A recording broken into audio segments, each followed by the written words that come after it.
For information, the meeting is being live streamed on YouTube. So if any member of the public attending the meeting objects to being filmed, please advise us immediately and we will ensure that they are not included in the filming. Although I stress, the public gallery will not feature in the live stream and the public speakers will only be filmed from behind where they are seated and their faces will not be visible. So is there anybody not comfortable with being on a live stream? Okay. Committee don't have any choice, by the way. So, and members, I'm not sure whether to drop this from any future announcements, but you've got a card in front of you now that just gives you the aid memoir that you need for the correct operation of your microphone. And just as I've said that, I've got no signal on my screen, Lewis. Yeah, we've gone to no signal, which can be beneficial when I'm speaking, I've been told. Yeah.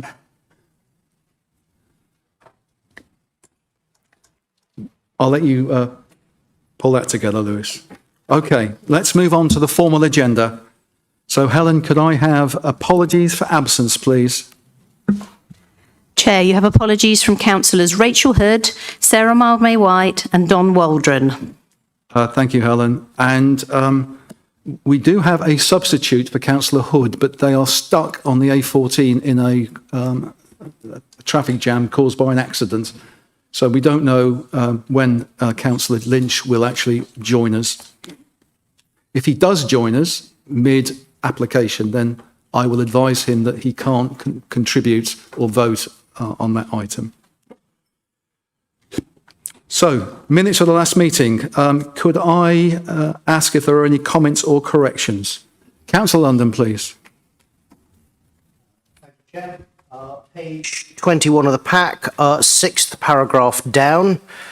The paragraph as it's written doesn't entirely get to the nub of what my worry was. It seems to be stating that my concern was that we were going from an ad hoc system to a managed booking system, whereas my primary concern was whether or not users will be charged in what is currently a free mugger. So I'd like to include one small sentence just between the words bookable system and he raised. The sentence is, officers were not able to confirm if users would be charged. Thank you. Thank you, Councillor London. I don't have any particular issue with that. Officers content with that? Members, are you content with that slight amendment? Okay. On that basis, then, bearing in mind that amendment suggested by Councillor London, could I see a proposer for the minutes, please? Councillor Whittam. And the seconder, please. I'll go with you, Councillor London. So, with that amendment in mind, it's been proposed to accept the minutes by Councillor Whittam and seconded by Councillor London. Could I see a show of hands in favour of the minutes, please? Thank you, Chair. The vote's carried. The minutes are accepted. Thank you, Christine.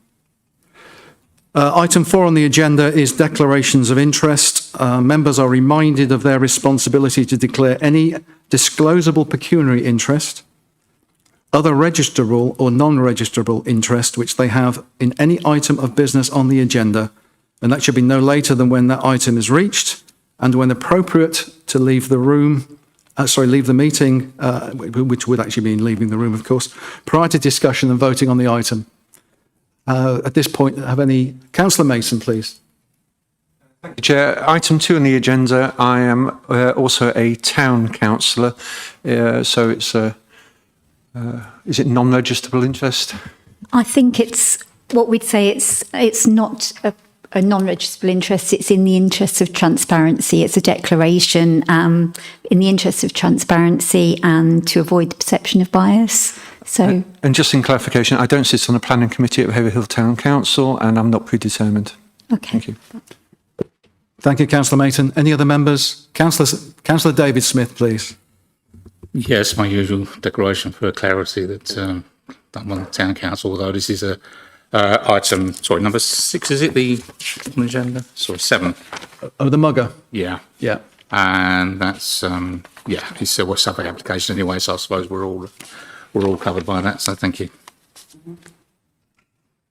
Yep, that's fine. And Councillor Miller-Jones, please.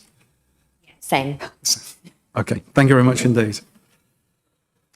Right, before I just go to Sarah, Lewis, we've still got no signal. Oh, sorry, Councillor Thorndyke. First application we've got is two plans on 55 and 57. Councillor Thorndyke, can you just put mic?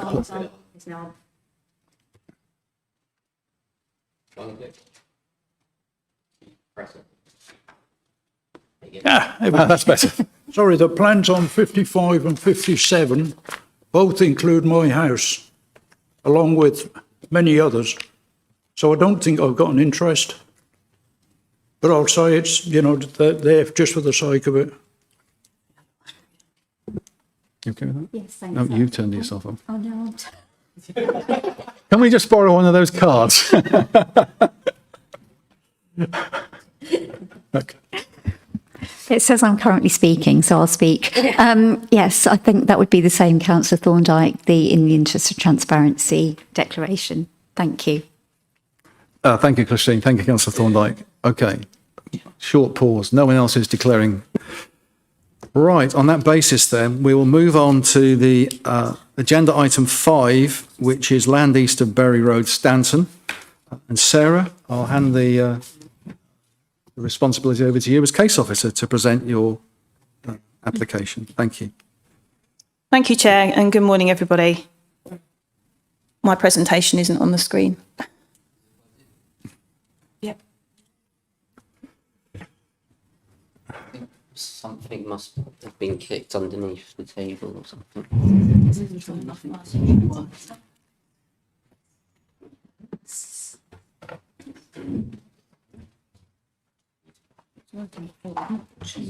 Yeah, it was working when I Oh, I haven't picked that up. Oh, hang on. What's this? Look at this. Yeah, something probably been Oh. kicked up the table. Maybe not. Sorry, can I get under here?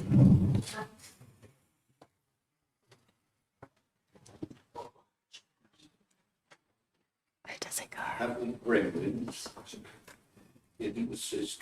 If this actually works, the gremlin is the chair who's kicked the cable out of the socket. So, if this works.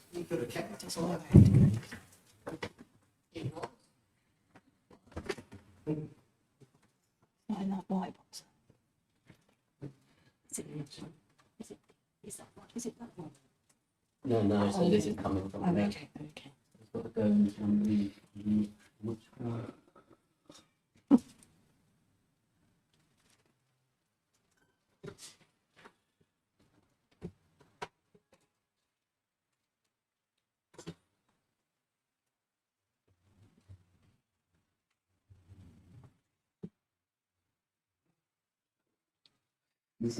No, not on that one.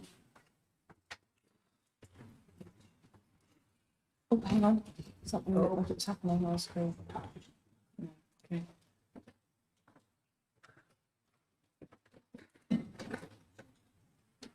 Anything come up? No.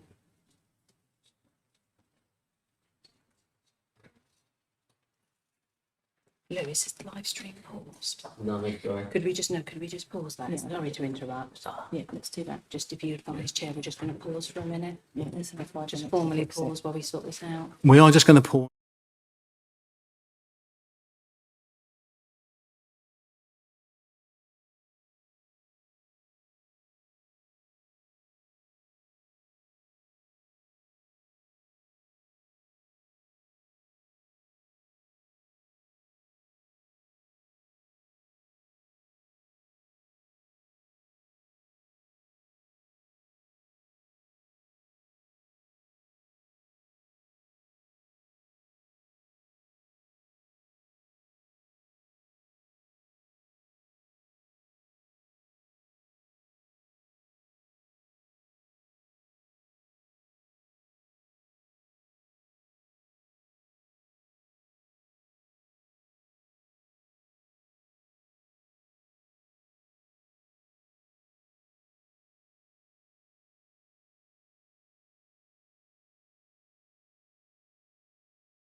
Okay, we can resume. Thank you, Lewis, for that. So, Sarah, over to you. Thank you, Chair, and good morning, everybody. So this application comes back to committee following deferral at the July meeting. The application is for up to 220 dwellings, 40% of which would be affordable, land for community uses and associated infrastructure. The proposal is in outline form with all matters reserved apart from the means of access. Just a couple of updates to give you. We've had one further letter of objection received this week. It doesn't raise any new matters that are already covered in the report. And secondly, we do have an amended built facilities figure, as shown on the screen there. This, the figure quoted in the report was based on an old local plan calculator. The Parks team have reassessed the evidence of what's needed, and using the new calculator for the new local plan, we have a revised figure. This revised figure has been agreed with the applicant. So just taking you through the plans, we have site location plan. The site sits to the southwest of the village centre, adjacent to the A143, which runs along the western boundary. And this is the site constraints. So you've got the red line denoting the settlement boundary. The pink properties are the listed buildings, the public rights of way denoted by the purple dashed lines, conservation area depicted by the dotted red line, and the allocation itself, which is the site AP40. I'll just take you through some site photos. So this was where we started on the site visit in July. So in that top northwest corner, standing on the footpath looking across the site. And a view southeast across the site, again from that same top corner. A view from the western boundary looking south, so you've got the A143 here. And this is the listed former pub, the Rose and Crown, now known as 1 Rose and Crown Court. View looking north along the western boundary, so you've got the A143 on the left there. A view looking west along the southern boundary, so from Berry Lane in the southeast corner. A view looking north on the eastern side of the site. And this is where the emergency access point would come in off Berry Lane, with some existing agricultural buildings that would be demolished. A view northwest towards Fordham's Close, which is the dwellings you can see in the background there, and the existing farmyard that we walked through when we visited the site in July. This is a view from the southwest corner of the playing fields, looking towards the site behind those sort of hedges and trees. A view of the northern boundary of the site with the football pitch just there on the left. So in terms of the indicative master plan, access is off the A143 at this point here, with an emergency access off Berry Lane at this point here. Landscaping buffers along the western and southern boundaries, a 1.8 metre acoustic earth bund along the western boundary to mitigate noise impacts from the road. And there will also be SUDs, play areas and land to be transferred to the parish council, which is this area indicated in pink. So just in terms of the structure of my presentation, I'm just going to take you through some different themes and then finally with a summary and planning balance at the end. So in terms of the policy and principles of development, we now have an updated position given that we've now got an adopted West Suffolk local plan. Importantly, in the Planning Act, section 38(6) requires applications for planning permission to be determined in accordance with the development plan unless material considerations indicate otherwise. Paragraph 11 of the NPPF requires the development plan, sorry, keeps flicking on and off. proposals that accord with an up-to-date development plan without delay, and we have the site allocated under AP40. This is covered in paragraphs 16 to 20 of your report, and as I said, the West Suffolk local plan is now adopted and has full weight. The site is for around 200 homes. The allocation is for around 200 homes, and up to 220 dwellings as proposed is considered to fall within this policy requirement. So just taking you on to the Habitats Regulations Assessment, this is covered within paragraphs 59 to 61 and 160 to 171 of Appendix A, which is the original report. Policy SP11 sets the framework for mitigation measures designed to protect these sites across the district. It requires that new development which would result in a net increase in dwellings and is likely to increase recreational pressure on any European site for nature conservation will be required to demonstrate that adequate measures are put in place to avoid or mitigate potential adverse effects. The LPA has completed an appropriate assessment which concluded no adverse effects on the integrity of the Breckland SPA and SAC, subject to conditions and securing a SAM contribution as set out in the reports.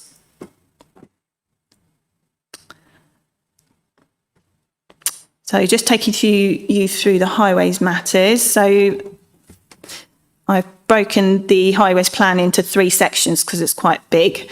So this is the northern section. So just to get your bearings, this is the garage, and that's the top corner of the site where we stood and looked across the site here. So we have a new 1.8 metre footpath on the western side of the A143 connecting to the garage here. We have a proposed new footway 2 metres wide connecting into the northwest corner of the site. The road itself is widened along the site frontage, enabling a widened central right turn into the Shell garage at this point here. This will prevent hold-ups of traffic turning into the garage, from traffic turning into the garage. The new uncontrolled crossing with central refuge is here. The new bus stop lay-by with shelter and new stop with bus cage on the northern carriageway. So this is the lay-by here and a bus cage indicated on the highway here. New green verges to separate the footpath from the road is now proposed. So the plans before had the footpath hard up against the highway. So we now had these nice green verges which separates the footpath from the road. So this section is slightly further south to the section we've just looked at. So again, we've got the continuation of the new 1.8 metre footpath down to Rose and Crown Court. On the site visit, it was noted that the A143 is a no-stopping clearway. Whilst clearways generally prohibit stopping, buses are allowed to stop at designated bus stop clearways for the purposes of picking up and dropping off. Continuation of green verges, again, to separate pedestrians from the highway. And we have, again, a widened central right turn into Rose and Crown Court, which will again prevent hold-ups of traffic turning into this residential development.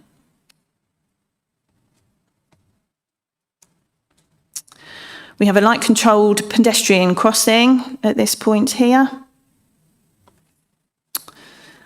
Concern was raised at the site visit about how residents would turn right out of Rose and Crown Court.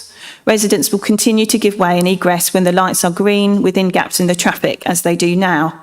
A keep clear box is also now proposed before the traffic lights, which will allow traffic turning right out of Rose and Crown Court to pull out safely when the lights are red. And that's just here. The traffic light controlled junction with pedestrian crossing provides improved highway safety and pedestrian accessibility. The traffic lights will be wholly demand led and only called when required, when pedestrian or development traffic demands. This maintains the priority for the A143 and minimises overall delays to through traffic. The Transport Technical Note advises that the modelling shows that a traffic signal controlled site access junction can accommodate the forecast traffic demand, which has been extended to the end of the local plan period for robustness. So the last section of the highways plan at the southern end, we've just got some new vehicle activated signage and gateway features. So we've had some new section plans provided. So the top section plan is the existing arrangement and the bottom underneath is the proposed. So section AA is at this southern end, so before you get to the new access. And this is the main site access, which includes the maintenance lay-by in the highway verge. So you've got high maintenance lay-by just here. Section BB is where the new signal control pedestrian crossing and island is located. So on the plan, it's this section here. As you can see, you've got the footway, the verge and footpath connection through the verge onto the crossing and onto the other side where the new footpath is. Section CC is further up through the bus lay-by. So as you can see here, you've got the footpath, the verge and the bus lay-by there. And section DD, which is a little bit further north, and this goes through the uncontrolled crossing with Refuge Island. So again, you can see on this section here, and this is the one that is included within the report. You've got the main footpath, which runs adjacent to the edge of the site. You've then got the footpath through the verge onto the crossing, Refuge Island, and the new footpath on the other side. We've also had some CGI images submitted to help give members an idea of how the character of this section of the A143 is really going to change as a result of these amendments. So as you can see, this one here is just where the bus lay-by is. A kind of higher up view showing the bus lay-by and the new traffic light control crossing there in the background. A closer view of the new access and the traffic light control junction. And a further view of that junction arrangement, and you can see the green verges that separate the footpath from the highway, and that's the keep clear box that enables the traffic to pull out of Rose and Crown Court safely. The emergency access arrangements onto Berry Lane have been updated slightly. We've got new street lighting, signage and an uncontrolled crossing on Sturgeon Way, which is just up here, and I'll come on to that on the next slide. There's a 3.7 metre wide emergency access with lockable bollards. These can be unlocked by the emergency services when needed through the use of a universal skeleton key or card. Berry Lane at this point is widened to 4.8 metres with trees removed within the visibility display. We've also got some proposed improvements to the school walking route. So we've got a new uncontrolled pedestrian crossing with dropped curbs on Sturgeon Way, which is what I just mentioned. And that's down here. We've got new curbs and uncontrolled crossing provision with tactile paving on Berry Lane by the junction with the street. So that's up here. We've got new curbs and uncontrolled crossing provision with tactile paving on the street, which is here. And then new curbs and uncontrolled crossing provision with tactile paving on Windmill Green, which is here. And the site, the school site in blue. So we've got an improved walking route to school. So there's no new improvements to the Ixworth Southern roundabout. The information provided remains the same. A detailed assessment of the northern and southern Ixworth roundabouts is set out within the submitted transport assessment.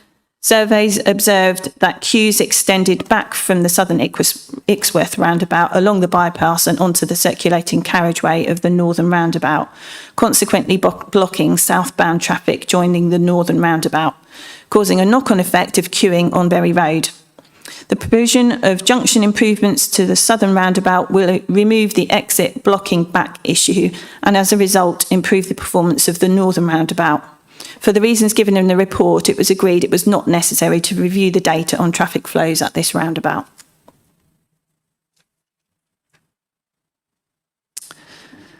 So just some clarification, that's something that was raised on the site visit in relation to access. So the Development Management Procedure Order defines access as the accessibility to and within the site for vehicles, cycles and pedestrians in terms of the positioning and treatment of access and circulation routes and how these fit into the surrounding access network. Only means of access is to be considered at this stage. In this case, it is the main vehicular access into the site from Bury Road and the emergency access of Bury Lane. The remaining access details would come forward at the reserved matters stage as required under Condition 2.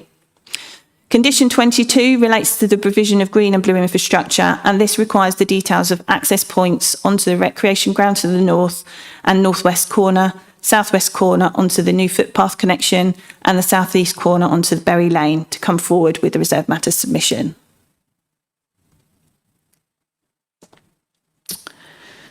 The NPPF sets quite a high bar in terms of highways considerations. Development should only be prevented or refused on highways grounds if there would be an unacceptable impact on highway safety or the residual cumulative impacts on the road network following mitigation would be severe, taking into account all reasonable future scenarios. Public representations raised concern over highway safety and traffic congestion, particularly along the A143 and where the proposed junction is. The transport assessment and updated technical notes submitted alongside the application are in accordance with policy LP43 of the new West Suffolk local plan, and county highways accept the findings presented and do not object to the application on highways grounds subject to conditions. Access onto the A143 was a key consideration of the allocation throughout the local plan process. It is important to note that the Transport Mitigation Report, which was undertaken as background evidence informing the West Suffolk local plan, sets out possible physical mitigation measures that Stanton and Ixworth developments could deliver. So turning now to sustainable connections, the left plan shows indicative land use and access, and the right shows public rights of way to the south of the site along here, which is restricted byway 6, and a permissive path through the belt of trees to the east, which is here. Suffolk County Council Public Rights of Way team have requested a link from the southwest corner of the site to connect to the new footpath to restricted byway 6. So that would be along here.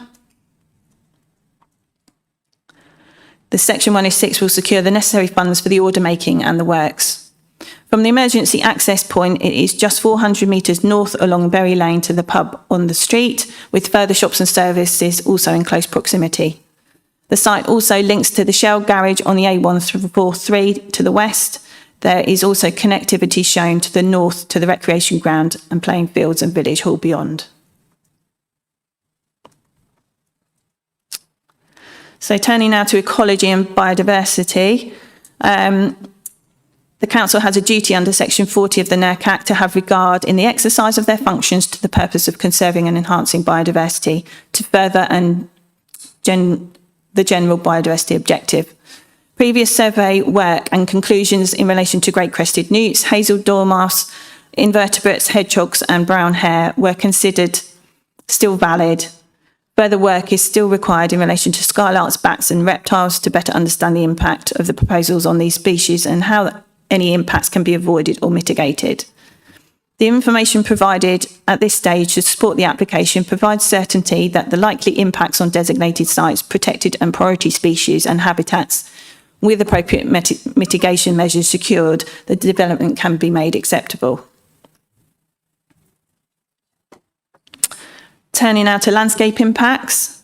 So a landscape and visual impact assessment was submitted with the application.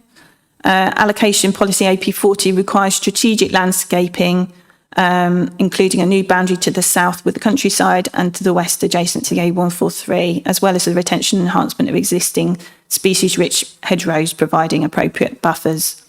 Members will have noted from the site visit that this is an exposed site currently and highly visible from the south and west in the wider landscape. The LVIA acknowledges moderate adverse effects on the character of the site. Impacts will be mitigated through detailed landscaping scheme, which will come forward at the reserve matters stage. Turning now to the Section 106 heads of terms. The applicant has agreed a package of Section 106 contributions required to make the development acceptable in planning terms. It's considered these are adequate to meet the needs of the development, including the necessary infrastructure, and is still compliant. This includes the additional built facilities contribution as amended. So just to summarise and conclude with the planning balance, as I said at the beginning, Section 38(6) requires applications for planning permission to be determined in accordance with the development plan unless material considerations indicate otherwise. Paragraph 11 of the NPPF says proposals should be approved without delay, and policy AP40 this application accords with. The application is acceptable in principle as the site is allocated for housing in the West Suffolk local plan. And then finally, in the balance of considerations, weighing in favour, we have the delivery of housing, including 40% affordable. We've got significant highway safety improvements. We've got an enhanced public right-of-way connectivity, open space and SANG provision. We've got economic benefits associated with the new housing, both at the construction stage and once fully occupied, and as well as biodiversity enhancements. The only matters weighing against the scheme are the loss of trees to facilitate the main access and the visibility displays on the emergency access. Noting all the matters in favour of development, the application is recommended for approval with conditions and subject to the finalised Section 106 package. Thank you. Thank you very much indeed, Sarah. Now we've got our speakers. We've got Sam Carlyle as an objector. We've got Councillor Jim Thorndyke, who's a member of the committee, but speaking as a ward councillor. And we've got Steve Lee from Bloor Homes. Each of you have got 3 minutes. So Sam, over to you. Thank you, Councillor. Yes, my name's Sam Carlyle. I am a lifelong resident of Stanton, and alongside that, I also farm land that borders the site and run a business within the village that employs 50 local people. I think with reference to the plan, there are still a number of very concerning matters that weren't listed in that grid that we just looked at. One is the development on agricultural land, which should, according to the plan, avoid the best and most versatile agricultural land, which I don't believe, as a farmer who farms fields directly neighbouring this plan takes into account when there are other sites around Stanton which I farm next to also, which are far poorer land and would be much more suitable for development. I think also, although this is allocated for around 200 dwellings, I would suggest that while the people of Stanton are in principle in favour of development that is moderate and proportional to the scale of the village, this seriously oversteps that mark. It is totally out of character with the rest of the scales of development within the village. And as has been mentioned by the multitude of public objectors and local residents, it will put an intolerable burden on already creaking public services. As a father of 2 children, when one was only 3 weeks old, I tried to register him at nursery recently, only to be told that there are no spaces available in any nursery nearby for the next 16 months. I'm told by friends with children older than mine that school places are also a burden, and living with an 85-year-old father at the moment who needs to see a GP fairly frequently, it is practically a weekly occurrence that we ring the GP and are told that there isn't isn't an appointment available for him for at least 4 to 6 weeks, and could he call back at 8 in the morning to get an emergency same-day appointment? Calling back at 8:02 means that all of those appointments are gone. So I don't believe that this proposal is adequate to deal with the services that the village has. And finally, I would also question the highways assessment and the fact that we have to turn, that residents will have to turn left out of the development and travel to the roundabout. Although the highways seem to approve that, I would urge councillors and decision makers in this to really consider the ramifications of that. That will simply not work. We have a single turn down the road at Ixworth, and we all know the tragic consequences of that ill-thought-out junction. In the last month, there was a fatality, and it hasn't been the first. Approving a highways junction like this for a development of this scale will almost certainly lead to further fatalities. Thank you, Sam. Thank you very much indeed. Councillor Thorndyke, you've got 3 minutes, sir. Better turn the microphone on. Yeah, this application started life on the Christmas Eve in 2019. It started life with allotments. They disappeared. And as it's progressed, there've been various other promises come along. I think we got at one stage to 300k in improvements to the village hall or whatever. That has disappeared.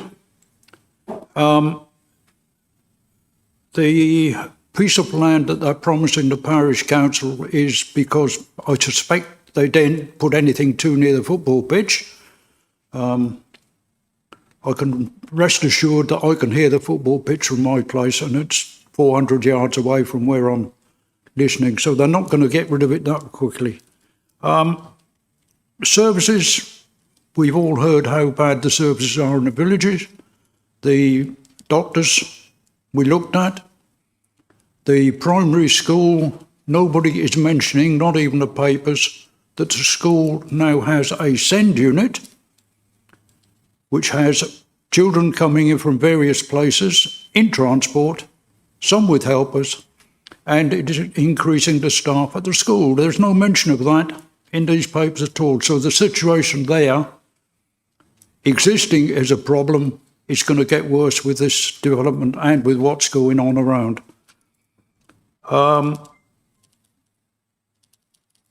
They did the allotments. The services in the villages, we recognise in the village, are not very good. They're over the top. And this is only going to add to the problems that we've got already with other bits and pieces. The school walk is interesting because it brings children down Berry Lane. It then turns them down the street. They don't go down the street. They go through the pub yard, which is an established right of way, has been for donkey's years. And they go straight across Windmill Green and up to the school. It's a much shorter walk than the one that we're seeing on there. It probably has a stumbling block if it's got the pub yard in the middle that they go through. That probably highways can't dictate which way the route should go through there. I don't know. But it does seem strange that they're sending them on a much longer route along beside the busiest road in the village, the street. And it doesn't make sense. So I'm going to leave it there. I'll save me the rest of it for later in the debate. Thank you. Thank you, Councillor Thorndyke. Then we've got Steve on behalf of the applicant. You've got 3 minutes, Steve.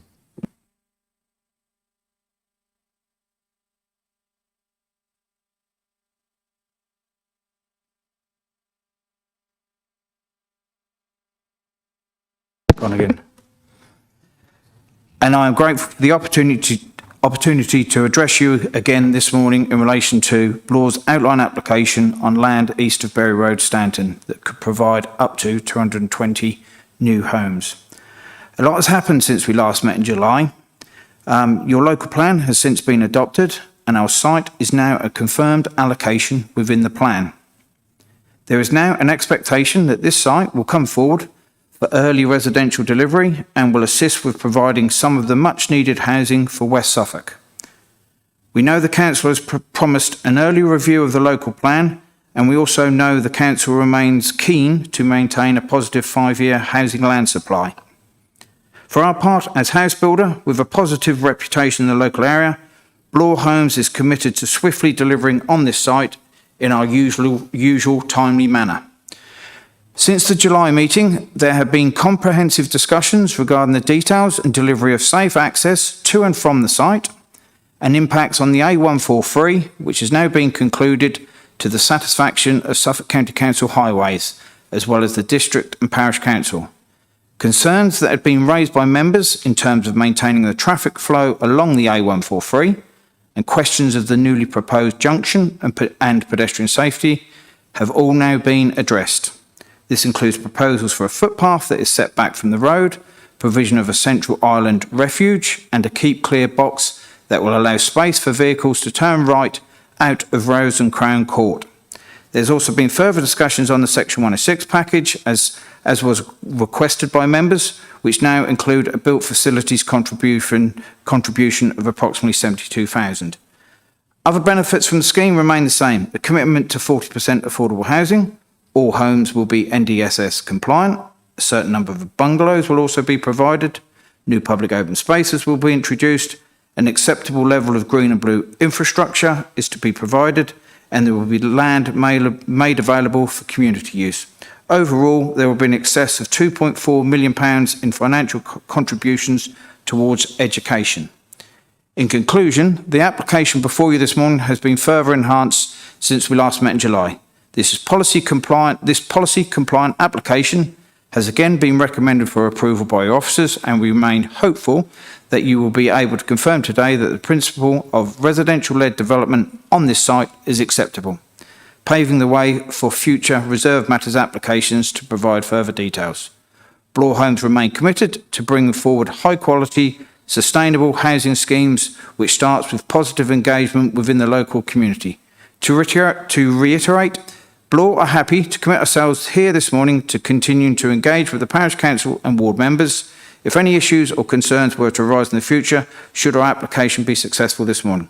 On this basis, I would therefore respectfully request that members endorse their officer's recommendation and approve this application this morning. Thank you very much. Thank you, Steve. I gave you some latitude there because of the microphone problem at the beginning, so you were slightly over the 3 minutes. Right, members, I'd like to welcome Peter from Suffolk County Council Highways again to support our application before us. I'm going to hope that you'll be here for the next item as well, in all fairness. Thank you, Peter. So, members, over to the committee.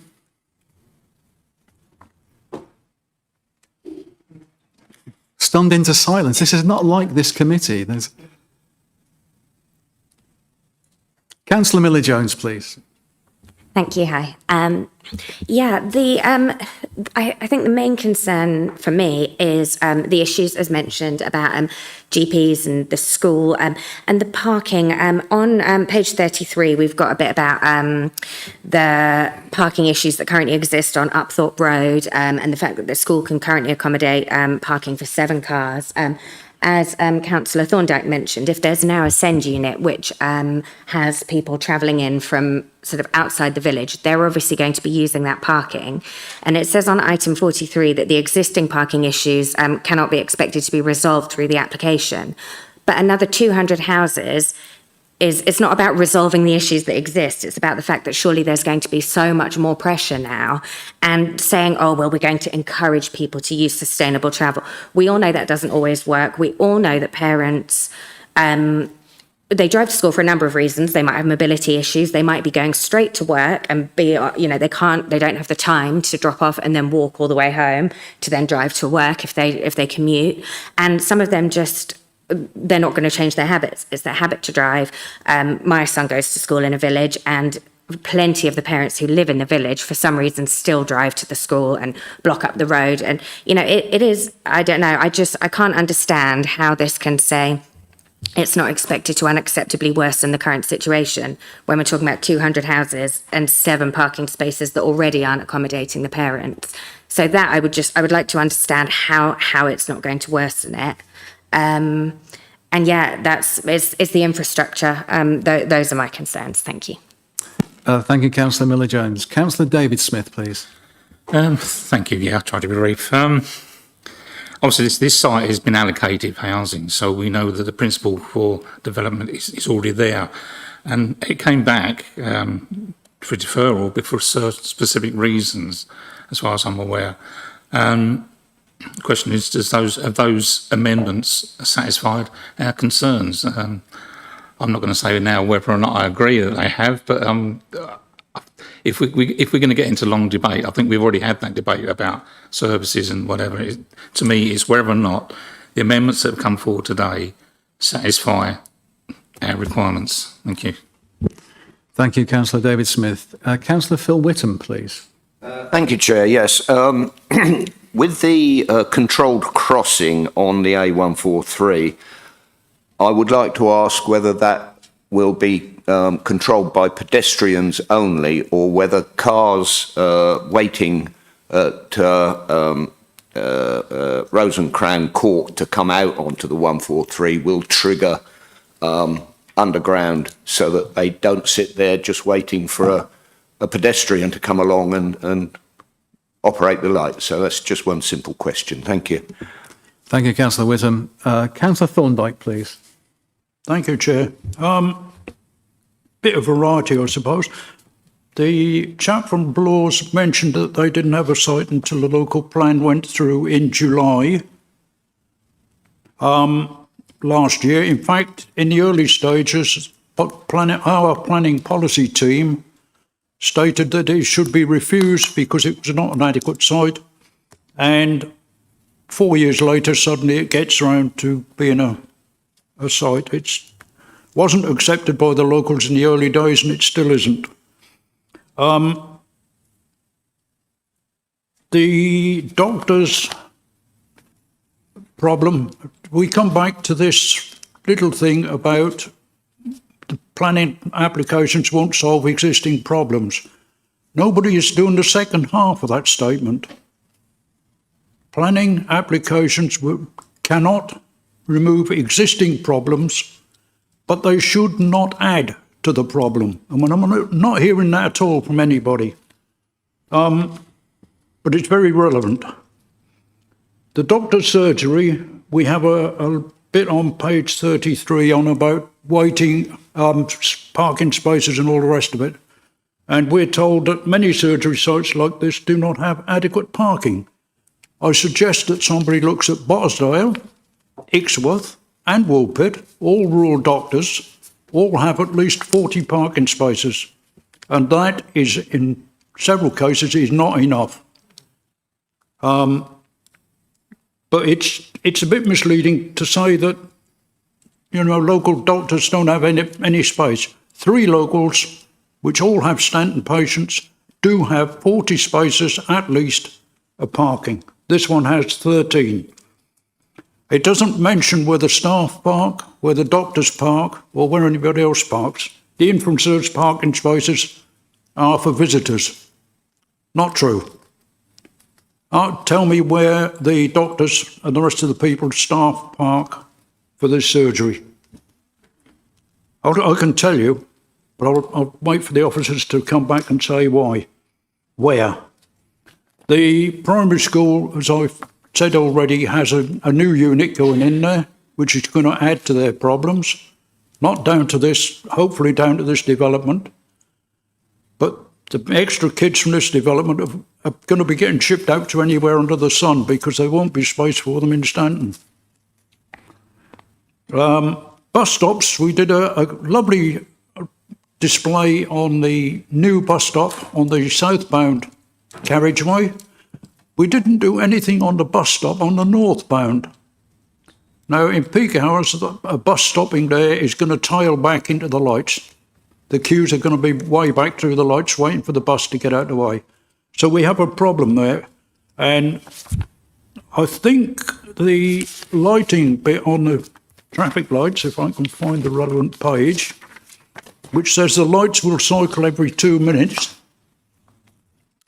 And 80% of the time, the lights on the 143 will be green.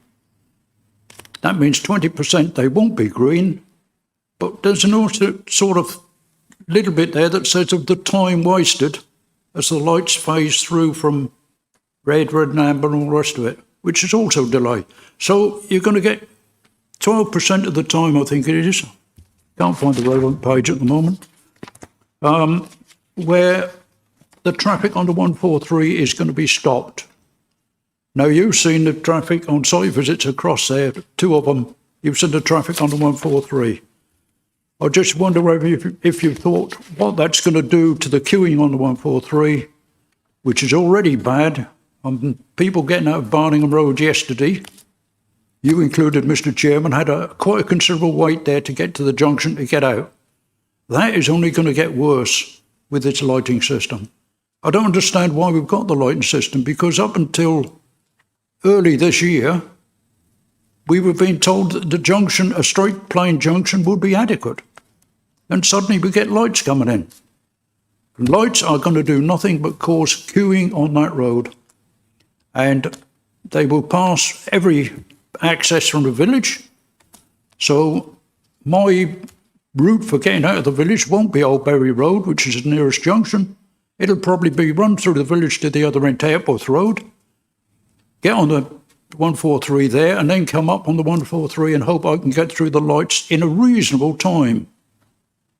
But it will be queuing, and I just don't understand how that system is approved by Highways, and perhaps we will hear shortly why.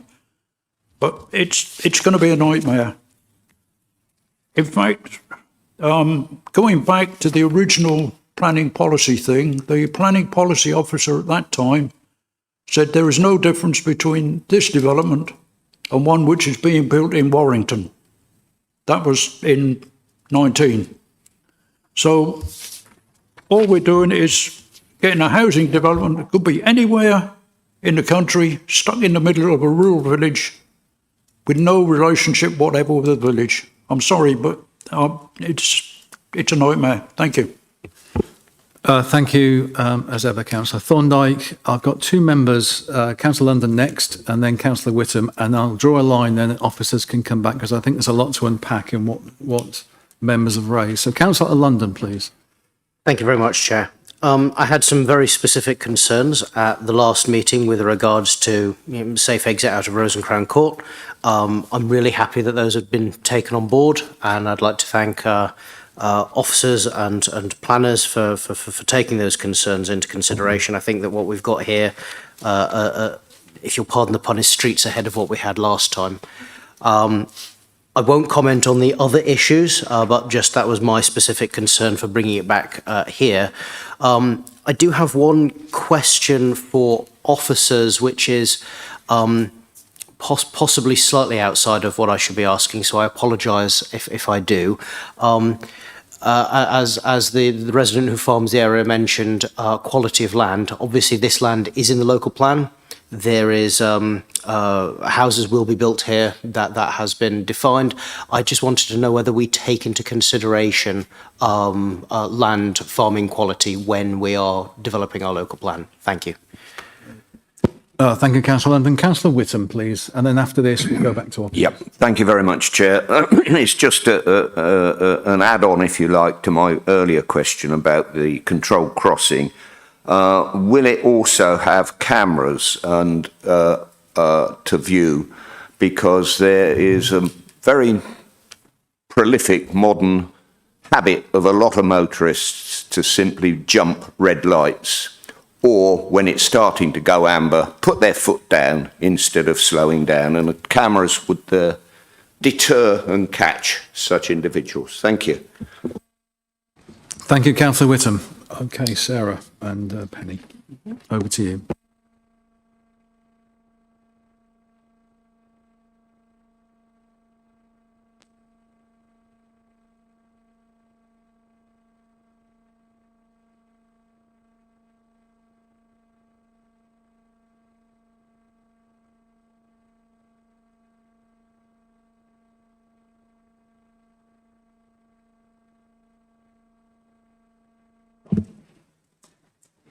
So I'm going to let Penny come back on Councillor Miller-Jones' question. Councillor Whittam about the controlled crossing. So the traffic lights will be demand-led. So they will only change when there's traffic waiting to come out of the development, when there's traffic queuing to turn right into the development from the A143, or when there's a pedestrian crossing and they call the lights to cross safely. I don't know if you want to add anything to that, Peter. That's my understanding. That's correct. That's my understanding. Also, the sensors there aren't cameras designed to record driving offences, and that's not the purpose of it. And that's the way that is. I think one at the same time. The impact of the bus stop on the Northern Carriageway is probably for Peter as well. Yeah. Do you want me to just do these ones about infrastructure? Let's do the bus one first. So in terms of the bus stopping on the northbound carriageway, there isn't space to create a lay-by on the Northern Carriageway. So there is the only opportunity to stop on the highway. It will, no one's saying it won't prevent some hold-ups when there is buses passing through. It will just be for the period of time to allow probably not many passengers to get on. And that's accepted, but it's not considered to be so severe that we could refuse an application on that basis. Did you want to add anything to that, Peter? No, I think the arrangement that has been proposed and brought forward by the applicant in this planning application is optimal for that environment as a way of managing public transport, private motor vehicles, pedestrian safety, driver safety. And I agree with the officer's observation that impact would not be severe in terms of highway safety. And just going back to Councillor Thorndyke's note, if you like, that the scheme didn't originally have traffic lights proposed. That is a more recent development, but it was felt that that was the most appropriate way to control traffic coming in and out of the development in a safe way. So that is why we do have traffic lights, and it also enhances the pedestrian traffic routes across the A143. So there is that added benefit to them. Penny. So in terms of, there's some questions that interrelate to the same issue, so I'll try and answer them together because I think that would make more sense. But by all means, if you feel that there's something I've not picked up on, please do let me know. I think the starting point for a lot of these questions does come back to the fact that this is an allocated site in the local plan. And as part of the choice of where we choose to allocate housing, there are a number of considerations that are taken into account. That would include things like the quality of land, but there'll be lots of other different factors that need to be balanced to ensure that we are bringing forward the amount of land that we're required to in order for our plan to be sound, and also for it to be in the appropriate locations. So yes, things like the quality of agricultural land is something that will be considered at that stage, but we'll also be considering the impact on local infrastructure. And again, there's a balance, isn't there, about bringing forward houses in communities to help boost the delivery of services within those communities. There will be inevitably impacts on the infrastructure, but our colleagues at the County Council and other colleagues who look at things like health provision and education provision also feed into that allocation. So they are looking at the capacity of development that will come forward in that location. That's our starting point. At the point at which we then have an application coming forward that accords with our local plan, we then need to have specific conversations about mitigating impact on local infrastructure. And we do that through consultation with the relevant bodies. So we have input from our colleagues at the county in terms of education for what's needed to improve schooling. We have input from the Integrated Care Board in terms of what money they feel is necessary to mitigate for the impact on local health. The specific detail of how those sites operate, how they might have parking. So I'm not able to answer, for example, Councillor Thorndyke, precisely where the doctors or staff park at that surgery, but we don't need to necessarily understand that because it's not relevant to the consideration of this planning application. rural communities quite often will have facilities that are constrained in terms of how they operate. Lots of schools, and in fact new schools for the county, don't provide lots of additional parking for parents. That's kind of a physical reality of some of these sites. But we have consulted with the relevant bodies and they have advised us what they deem to be the necessary contribution appropriate for this scale of development. And that for officers is the important and relevant consideration today in terms of this application. So apologies, that's a bit of a sort of round the houses kind of explanation, but it's because it's not about the very specific detail of a particular parking issue that might exist. It's about engaging with the bodies that provide that infrastructure and ensuring that we're doing everything necessary within the realms of this planning application to mitigate for the impact of this increased development. Officers, have we addressed? Do members who asked questions feel they've had them answered, even if they don't necessarily agree with them? Okay, in that case, then we can move on. Councillor Ball, please. Thank you, Chair. I too, I'm really concerned about these controlled traffic lights because of the impact it's going to have on the traffic coming in from the Barlingham Road junction and also coming in from Stanton Village itself.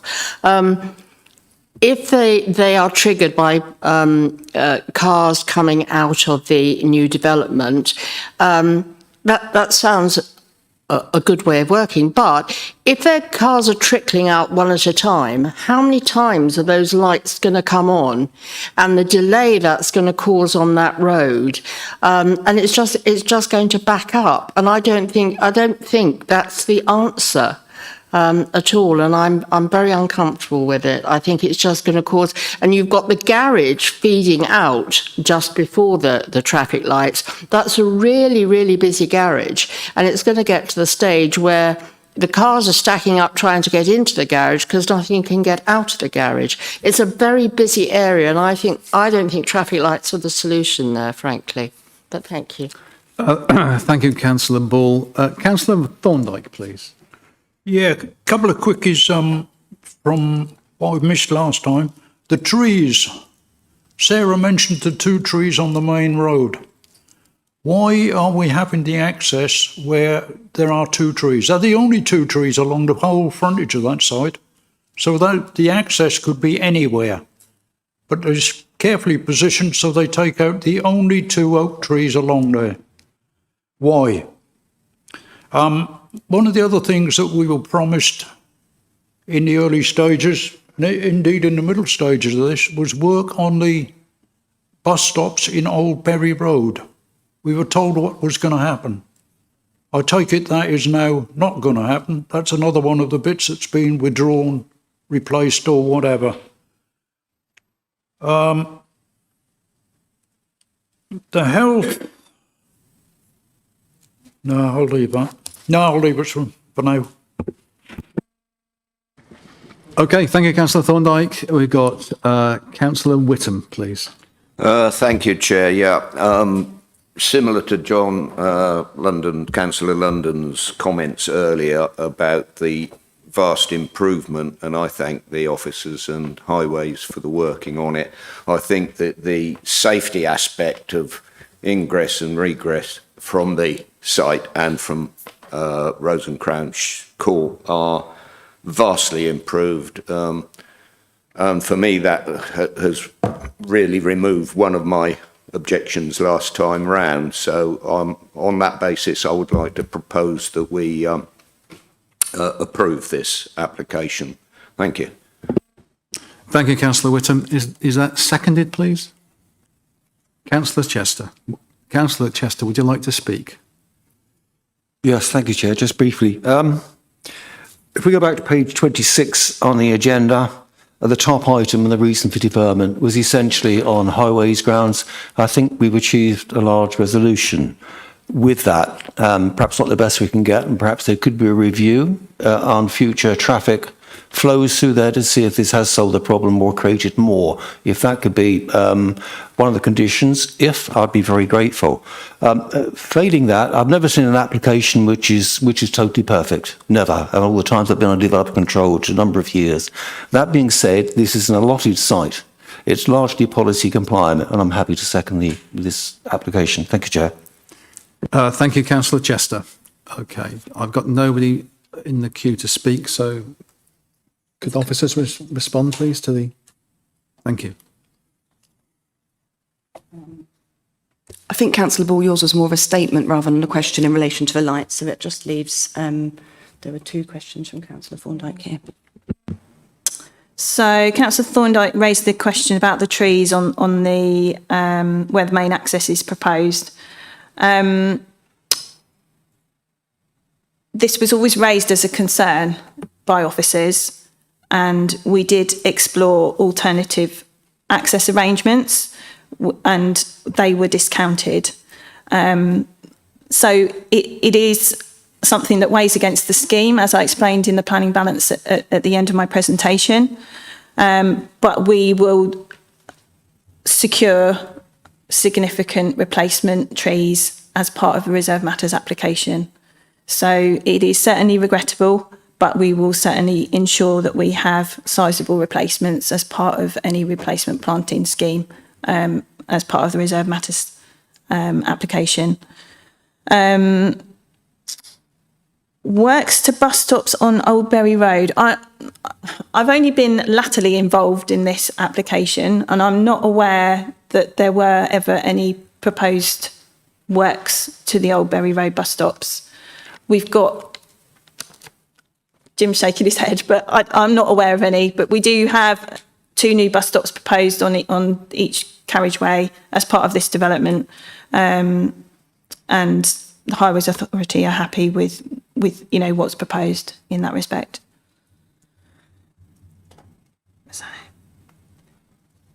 The other thing that Councillor Chester just raised at the end there, whilst seconding that proposal, was in relation to sort of ongoing monitoring.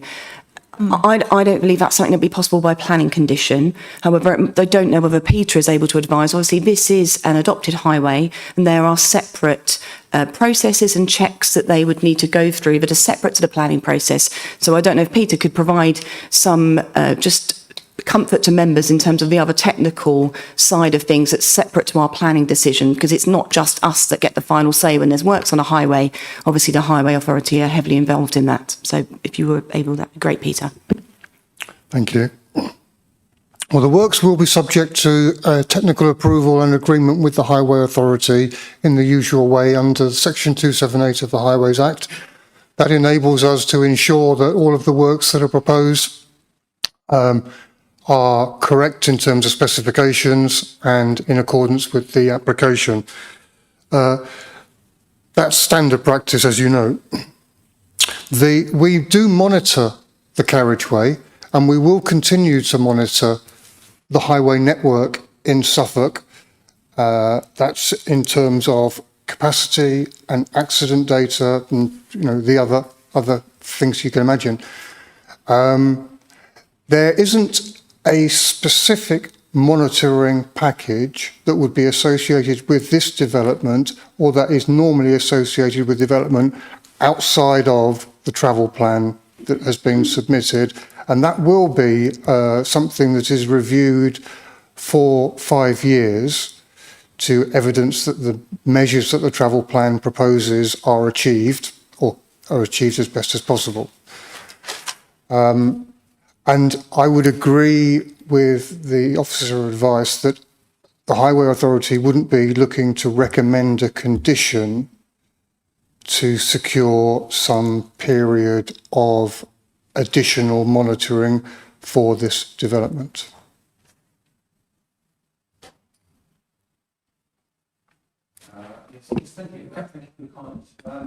So, Councillor Chester, do you want to come back right now? It sounds like... No, there was a queue ahead of you, that was all.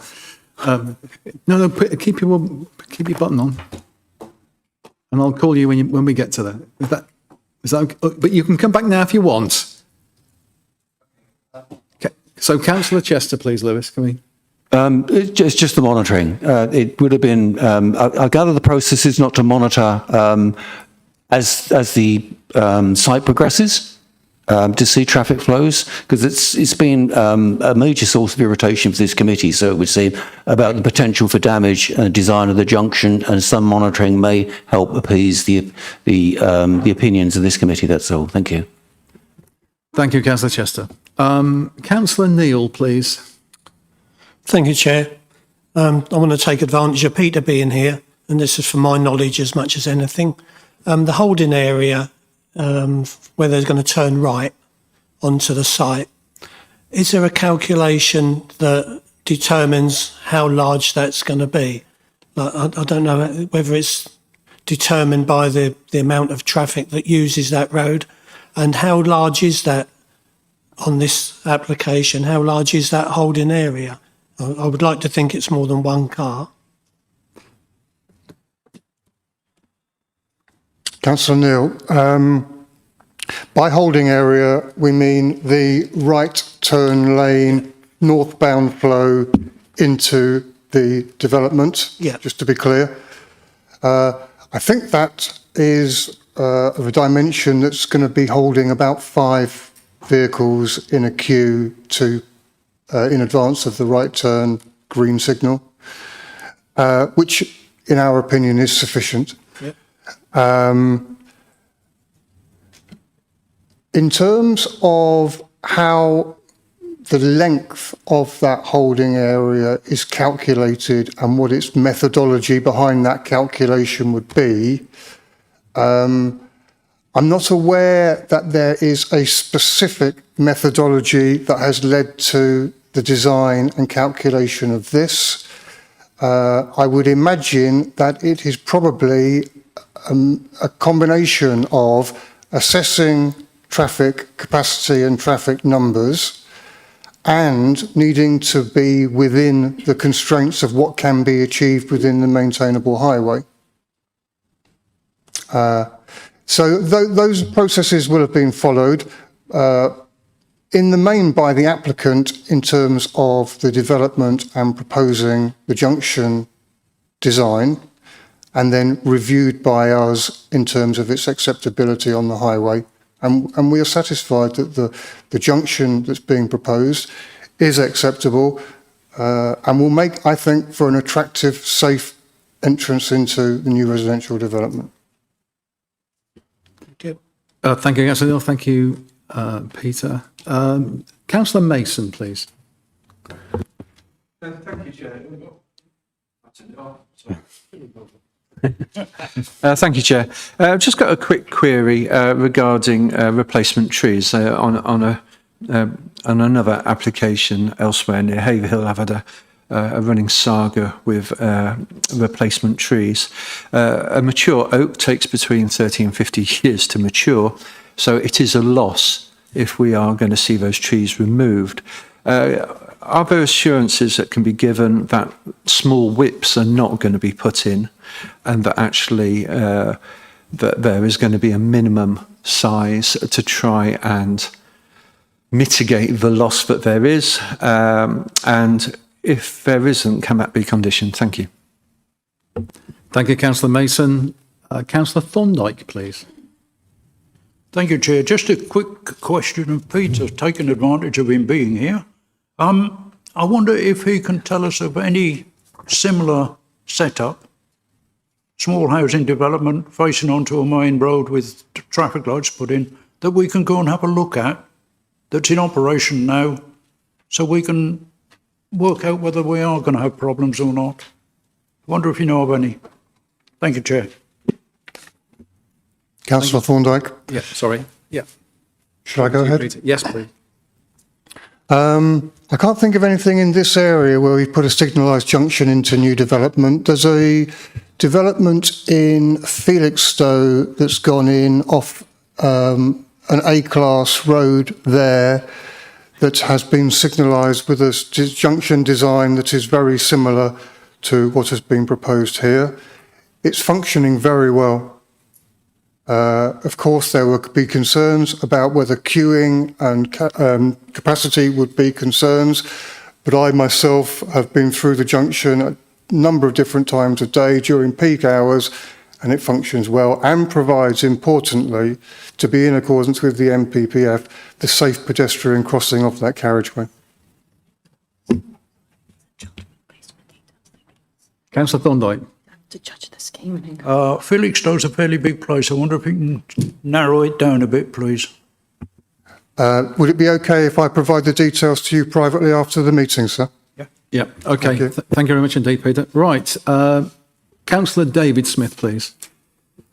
I'm sure not everyone thinks that slowing down the traffic along this stretch of road is a good thing, and if it means a slight delay for those people, I think it can only add to the safety of it. I mean, rather than traffic to come on and off a busy road uncontrolled, it's much better, I think, to have controlled crossing. So on balance, I think I'm leaning towards supporting the application. Thank you. Thank you, Councillor David Smith. Officers, responses, please. Just in response to Councillor Mason's query about the trees, so if you turn to condition 25, the loss of those 2 oak trees are specifically referenced within the condition. So any scheme would have to come forward to mitigate the loss of those trees, and we would expect them to be of not whips, but of appropriate substantial replacement. I've got no members wishing to speak. Can I just confirm there's no outstanding issues from the officer's perspective to respond to? In that case, I shall move to propose the motion, which is for approval. It was proposed by Councillor Whittam and it was seconded by Councillor Chester. Could I see a show of hands in favour of approval, which is in line with the officer's recommendation, please?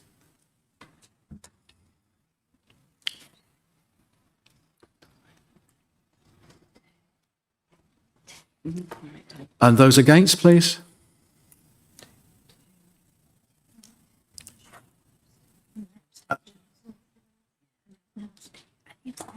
Any abstentions?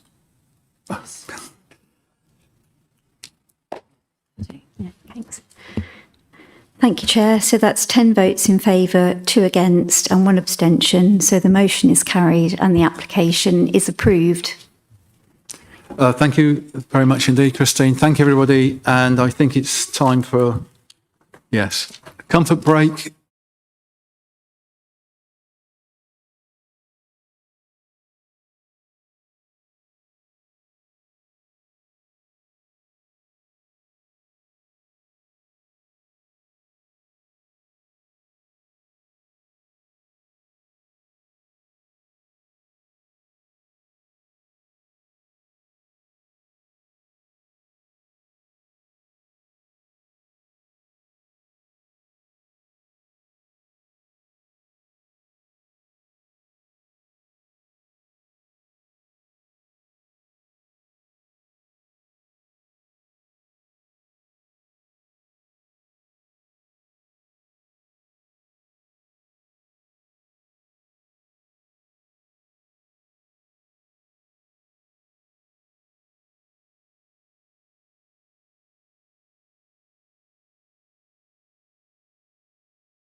You are substituting for a member. Substituting for Rachel Hood. Thank you very much indeed.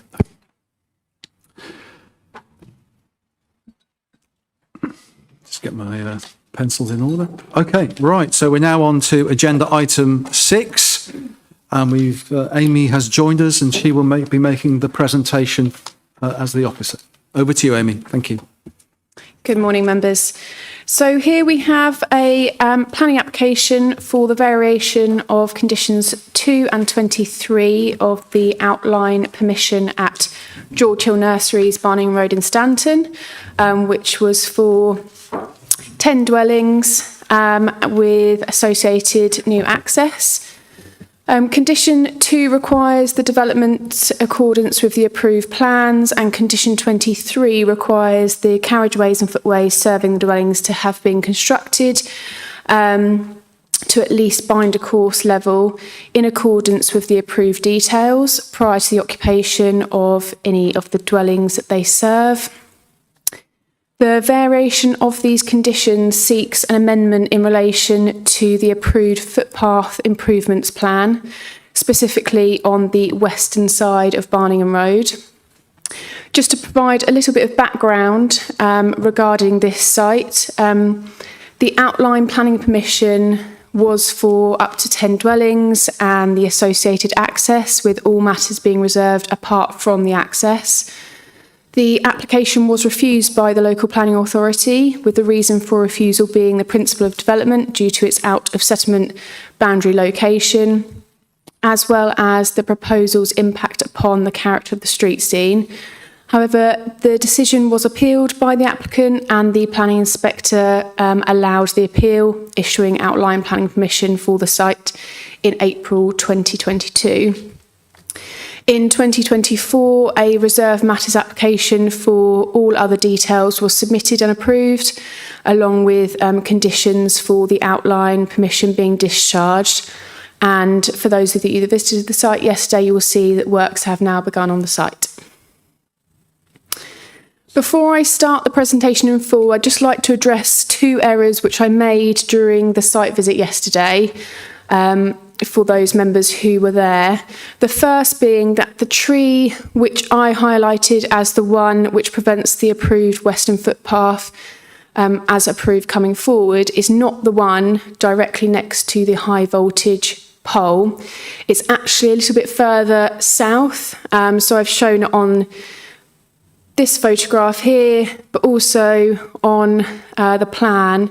It's this tree here. So it's the one that is opposite the proposed access.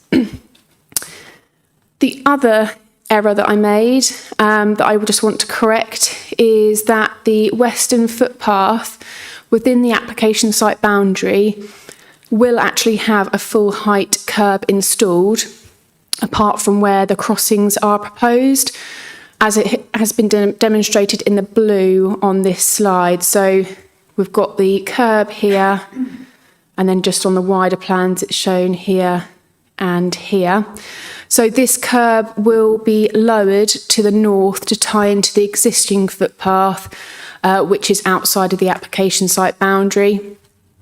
I'll go into a bit more detail about what is proposed under this application throughout the presentation, but I just wanted to highlight those 2 corrections before proceeding. So we've got the location plan here, which shows the application site along with the footpaths.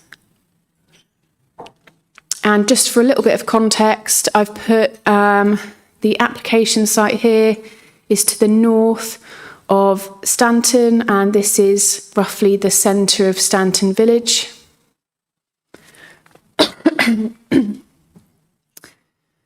We've got the footpath or footpaths as approved at outline on this slide here. So we've got the western footpath and then the eastern footpath, and then the development for the dwellings is here. And then we've just got a bit of a closer view of both of those. So following the beginning of this Section 278 works with Suffolk County Council, it was identified that the footpath design on the northern section of the western footpath was not feasible. This is due to the steep embankment, which would require removing some of the trees within the embankment and building a retaining wall, which would encroach upon the 1 metre no work zone buffer of the UK Power Network pole. Therefore, if the footpath improvements were to proceed as approved at the outline, it would require moving the UK Power Network pole and lines with a potential 12-week shutdown notice period due to lines being connected to a solar farm within the network. So on this slide, I've got a section of where the high voltage pole is. So this is the existing section, which shows Barningham Road, the existing footpath. We've got then the bank, verge, and the UK Power Network pole. And on the right-hand side is the section of if the works were to continue as was approved. So this is the widening of a 1.8 metre footpath. There'd be a retaining wall, and this red dotted line shows the no work zone buffer. So you will see that there is development within that buffer, which means that the footpath can't be carried out as was approved without having to move this. In addition, a mature tree located further south on the western verge is within close proximity to the approved footpath improvements. Therefore, if the footpath was to proceed as approved, this would result in the undermining of the tree and would require the tree to be felled. So again, in the section, you can see the existing on the left with the footpath, and this would be the proposed. So there would have to be a retaining wall, which would be quite close to the tree, within the root protection area. So moving on to the proposed plans now. This is the proposed footpath layout. I realise it's quite a busy plan, but I'll move on to a bit more of a closer view of the specific area where the changes are proposed. But we have a 2 metre wide footpath on the eastern side of Barningham Road, which is where the application site is for the dwellings. And then on the western side of the road, it's keeping the 1.2 metre wide footpath for 25 metres with that curb improvement. Moving on to 1.8 metres and then to 2 metres, which is as approved. Again, I'm just highlighting on this plan the area of the footpath which is proposed to change. It is just purely this area which is proposed to be changed from what was approved at outline. It's a 25 metre length of the footpath. I've got a side-by-side comparison here of the approved footpath plans. So as you can see, it was approved at 1.8 metres in width. And then on the right-hand side, we've got what is proposed under this application, which is the 1.2 metre footpath, moving then into the 1.8. I've also just got a couple of sections of the western footpath just further to the south, just to show how the footpath will be achieved as has been approved. And again, just another section. So we've got the section here at the 1.8 metre wide and then the 2 metre wide. Excuse me. On this plan, I'm just detailing that this is the element of the footpath which is amended under this application, which is 1.2 metres wide. The blue is outside of the application boundary, and this is a 1.2 metre wide footpath that will remain unchanged whether this application is approved or if it is refused. So that blue line or that blue footpath will not change as part of this development. And again, just to clarify, we've got the existing 1.2 metre footpath, which is to remain unchanged.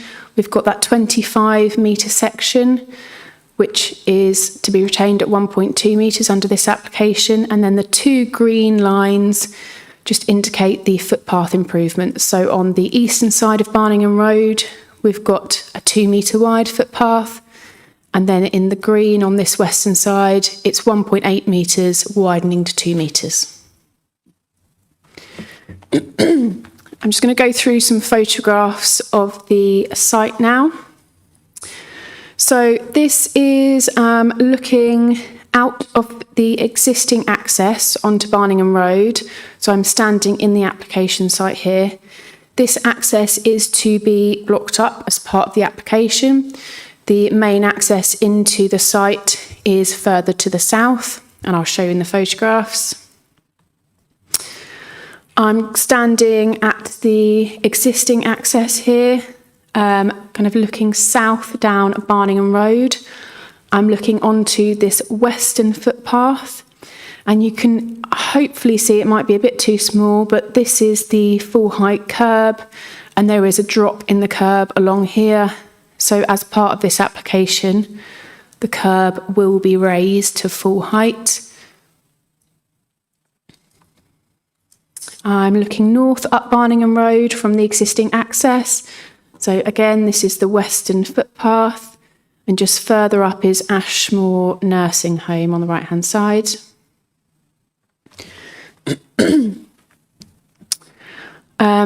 So this is the application site here. I'm probably standing opposite where the proposed access is to go.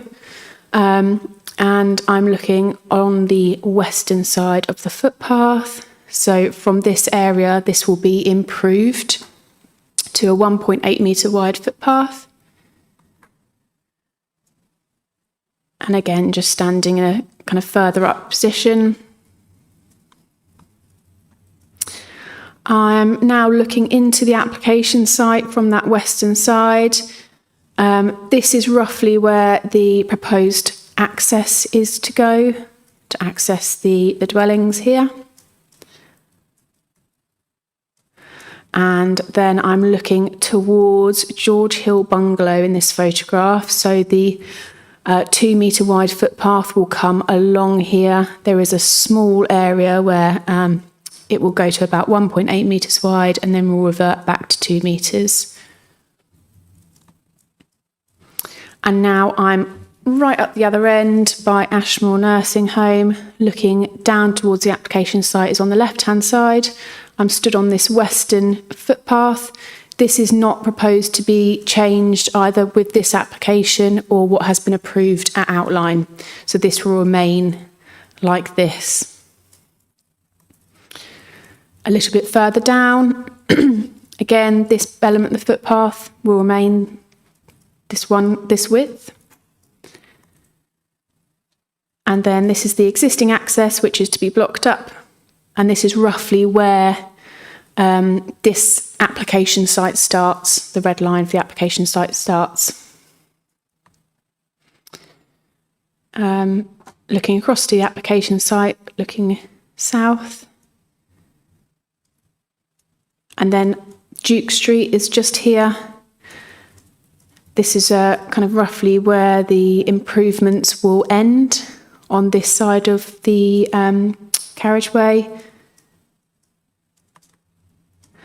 And then I'm now looking into Duke Street and Old Barningham Road. So the residents of the new dwellings, if they were to walk to Stanton, they would probably walk along this footpath, and they'd either go down Duke Street or they'd go down Old Barningham Road to then reach Stanton eventually. So in terms of consultation and representation responses that were received during the course of the application, we did receive an objection to this application from Stanton Parish Council. They raised concerns about some residents saying that There'd been some felling of trees without permission on the application site, and they were worried about the closeness of the development to the front of the Barningham Road. However, I do believe, it hasn't been clarified, I believe that is in reference to the reserve matter application, which has already been approved, so not part of this application. Councillor Thorndike didn't submit any formal comments. However, he did voice concerns about the dropped curb on the western side of Barningham Road, and also raised some concerns that the residents of Ashmore Nursing Home using that western footpath.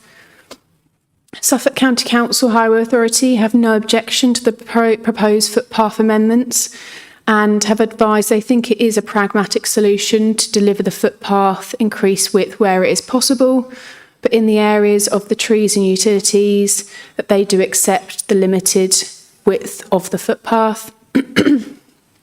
All other consultees raised no objection to the application and no neighbour representations were received. Moving on to the considerations of this application.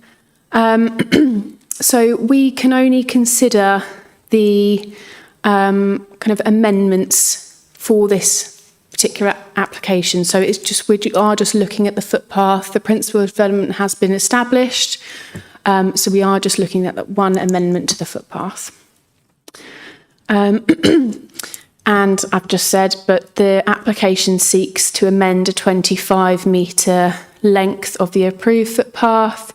So consideration needs to be had as to whether these changes would adversely impact the proposed development to such a degree that it would reduce, diminish or erode the quality and functionality of the sustainable transport link opportunities and accessibility to local facilities from the application site, so that being the centre of Stanton.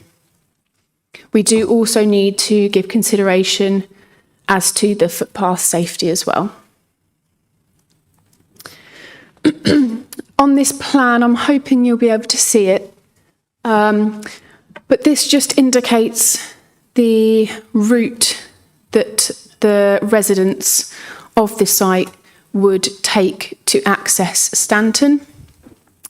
The inspector noted in their decision and gave weight in favour to the proposed development in terms of the extension to the public footpath, saying that it would help improve pedestrian accessibility between the site and the village centre. So that is just something to note in the consideration. And then just some further considerations to help you make your decision. So the residents will mostly be using the footpath on the eastern side of Barningham Road, which is in the green, which leads to Stanton, as the northern element of the western footpath leads away from the centre of Stanton.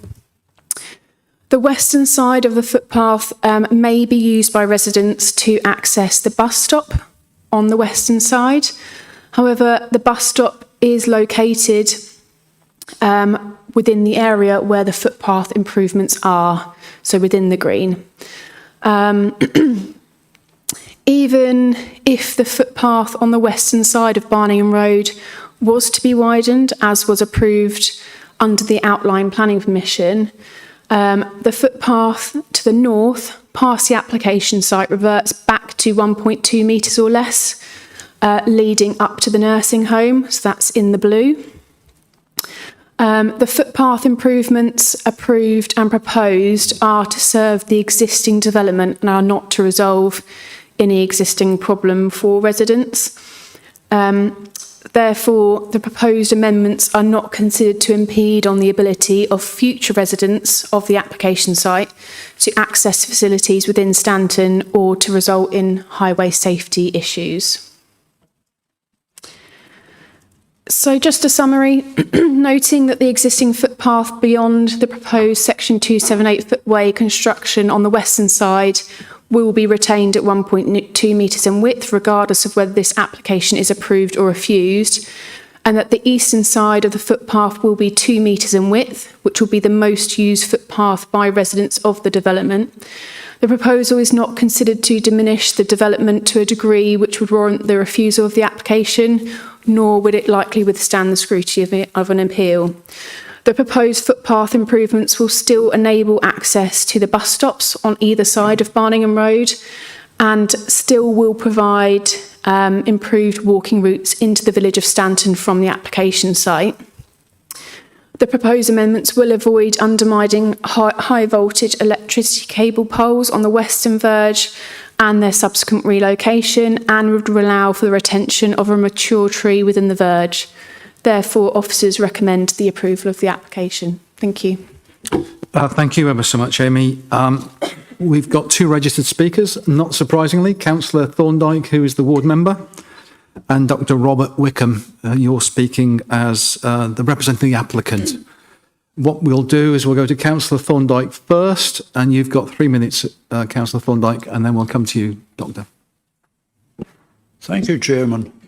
It's nice to get the information now that we didn't have at the site visit. It's a shame because that affects an awful lot of the argument. My main concern for the villagers is the people that go up the 1.2 metre wide footway, heading for George Hill, the nurseries, the industrial estate or Ashmore, and indeed the bonds from the housing developments in the north that walk down to the village. The 1.2 metre section is a nightmare because clearly if you look at it, the pictures we had, the bit against the bank is down across the footpath. There is a curb line at the back of the footway as well as the front, but in a lot of places you can't see it because it's blocked. And the concern is this drop curb. Now, yesterday on site visit, we were talking about the drop curb. And the reason for it being there, I don't know whether Peter goes back far enough, Councillor Spicer certainly does. The reason for it being there is 2 lorries couldn't pass on the highway. They had to use the pavement. So to allow that to happen, the curb was dropped, the pavement was lowered, and that's what it's been for, 30 years plus. Now we're told that curb is going to be established to its normal height. Well, hopefully it'll be cleared back to its full depth. It makes less of a problem. But what will exist still is the fact that the bank at the back has large quantities of vegetation on it, which cover half, 2/3 of the footway through the summer. The parish council are forever writing to Suffolk to try and get the thing cleared up because the land at the back is theirs. They are responsible for the bank and everything behind it. And it has been a nightmare. If the curb is being raised to its full height, it would suggest that the road is being widened to sufficient for 2 lorries to pass. I'm not too sure because it doesn't really show that on the plans. It says something about 5.5 metres or something, but I'm not too sure. But raising the curb to the full height will help. Taking the footway back to its full width to the curb line at the back would help. And keeping the vegetation cut would help. But at the moment, that footway is a hazard to anybody that wants to walk from the village or to the village. Thank you. Thank you, Councillor Thorndyke. Dr. Wickham, you've got 3 minutes, sir. Thank you very much. I've got 5 points, so I'll try and be quick. Firstly, practically, it is not feasible to move the poles and the electricity arrangements on this site. It would disrupt electricity supply, and the alignment of the poles cannot be altered. Secondly, the inspector dealing with the appeal stressed the improvements of pedestrian accessibility between the site and the village centre, obviously going down the road, and to the south, that is, para 29 of his decision. So these minor alterations on the north side would not have entered into his concern. His interest was what was happening to the south, and it's all win-gain in that direction, improvements. Third point, paragraph 14 of the inspector's report, he referred to the boundary hedging and trees around the area and rural fields.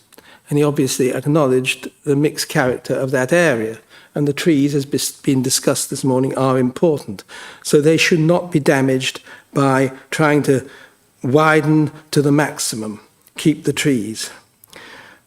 Next point, fourth, I think, the residents of Ashmore Home will in any case have to use some of the footpath that will remain at 1.2. How many of them will be using that road? We don't know, that footpath. The length that is going to be changed, their loss is a short length, and it is short compared with the longer length that they will have to use in any case. So overall, my submission, Chair, is that overall it's improvements all round, and it will bring forward this site for development in a timely manner, and that is good. Thank you. Thank you very much indeed, Dr. Wickham. Right, members. Councillor Sayer, please. You've just saved me from saying there's no one wishing to speak. Thank you very much, Chair. Right. The dilemma is that this application goes against the planning inspector's conditions. However, his condition is not feasible without major electric works, which he didn't anticipate when he put in that condition.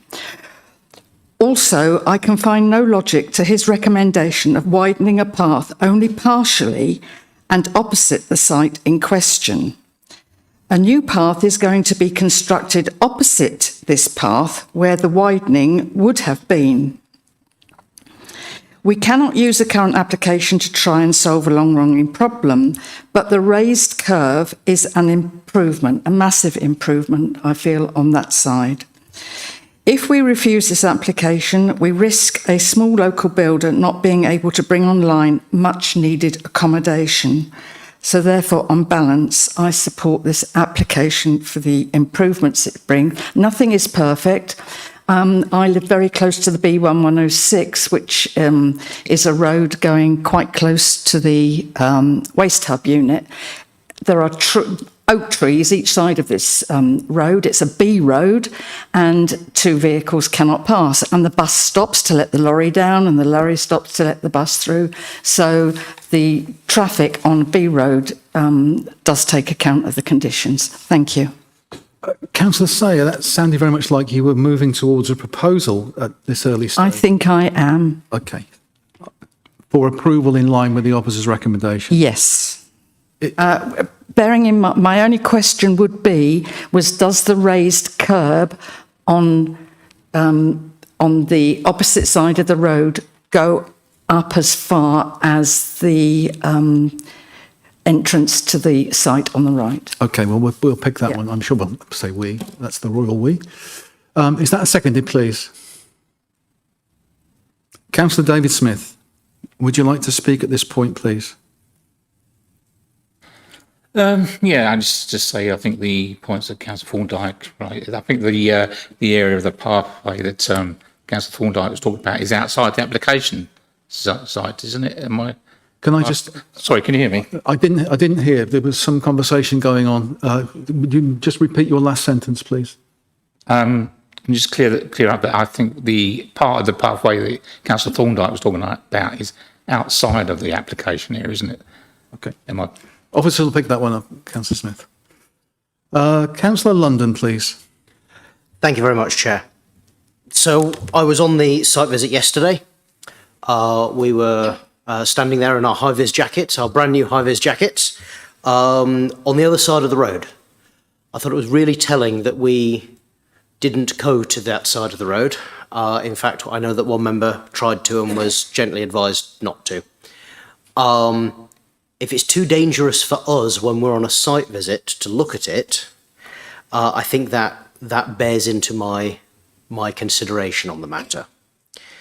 The inspector gave weight to this path being there, And the contention is that completing the path to its original specification is too onerous because it would require moving electricity poles and cutting down a tree.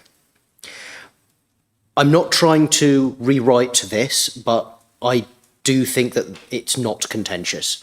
Cutting down a tree, we've got 2 oak trees that are being cut down in the previous one, previous application earlier in Stanton. One of the parish council's complaints is the felling of trees without permission. The removal of that tree, I think, is a little bit of a red herring, and I don't think that that's really an issue. I will address the issue of the electricity poles. Would it be possible to pull up the slide, please? The one with the cross section of the poles. Thank you very much. So we've got a 1.2 metre path there in existence. And that red line there in the midsection shows the boundary of works that we can do to the pole. And that shows that you can't get a 1.8 metre pathway past there, which I absolutely agree with. But you could get a 1.6 metre pathway through there. You could still raise the curb and extend it. And if we look at, can we look at what the County Council's, the Highways statement was, please, if we can go back to that. Sorry. There we are. No objection to the proposed footpath amendments, advising, I think the pragmatic solution here is to divide a footway increased width where possible, but in the areas of trees and utilities, we accept limited lengthways of footway narrowing. Now, I admit that they've said no objection here, but I would stress that limited sections, it's 25 metres. They could just go around the poles for a 2 metre section of slightly narrowing. They could, if they wanted to save the tree, do the same thing for the tree. We don't need to take out 25 metres of what's already in the plans just because of the tree and a pole right at one end. In fact, the electricity poles are at the far end. If it wasn't for the tree, it would be a 2 metre reduction, not a 25 metre reduction. And for that reason, I can't support this motion. Thank you, Councillor London. Councillor Thorndyke, please. Yeah. When I came to delegation panel, I raised the situation with the drop curb, and nothing's happened until today. Seems strange. This actually possibly changes some of the thinking on this, but it would take the tree out and do the works up as far as you can with the electric poles. The electric poles are going to be a problem. Accept that. But we could do the 1.8 metre from the entrance almost up to the poles, which will improve pedestrian safety on a very dangerous bit of road. I'm sorry, it's dangerous. We've had one fatality there some time ago, and the next one is just in the luck of the gods. I know people who have been walking down that path and have had physically to dive for the bank to let a lorry pass on the pavement. And it's absolutely stupid. And I look to this application to avoid making a situation worse than it is now. So looking at it, possibly if we remove the tree, what we're now told is the one opposite the new entrance. The inference before was it was the one near the poles, but it wasn't. If we removed that and we extended the pavement to 1.8 as far up as we can, fine. I accept that further north of the development, along there, it is 1.2, but there is less of a bank growing tight up against it, and it is not as dangerous. And if they're going to raise the curb on the bit in front of the site, surely Highways can extend it to the limit where it is now, unless, of course, you can't get 2 lorries passing without going on the pavement, which I would like an answer to, please. Thank you, Councillor Thorndyke. Councillor Whittam, please. Thank you, Chair. Yes, I can't, I think, support this variation. And I think that the very sound suggestion that both Councillor London and Councillor Thorndike come out with, that it is the path is widened where it can be, and certainly the removal of the tree is a small price to pay for safety, and then it drops back to the narrower width directly in front of the power cable poles, so that you only have a couple of metres instead of 25 metres, as is proposed in the application. But I can't. Thank you. Yeah, thank you, Councillor Whittam. Excuse me, Councillor Chester, please. Thank you, Chair. Notwithstanding Councillor Thorndike's comments, could the office advise on the value of those two trees? Should they be removed, whether they're TPOs or their amenity value? I also think that here we're in danger of prioritising power supply over pedestrian safety.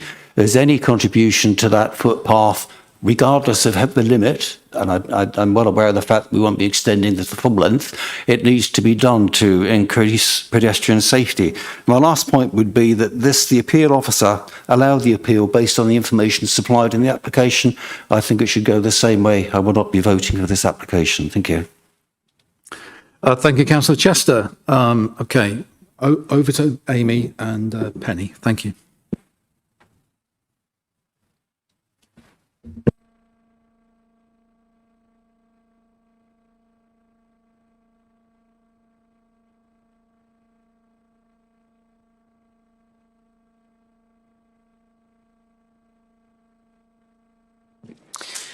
Okay, so I'll go through the questions from Councillor Sayer and Councillor Smith first, asking Councillor Sayer about the raised curb. Does it go up to the nursing home?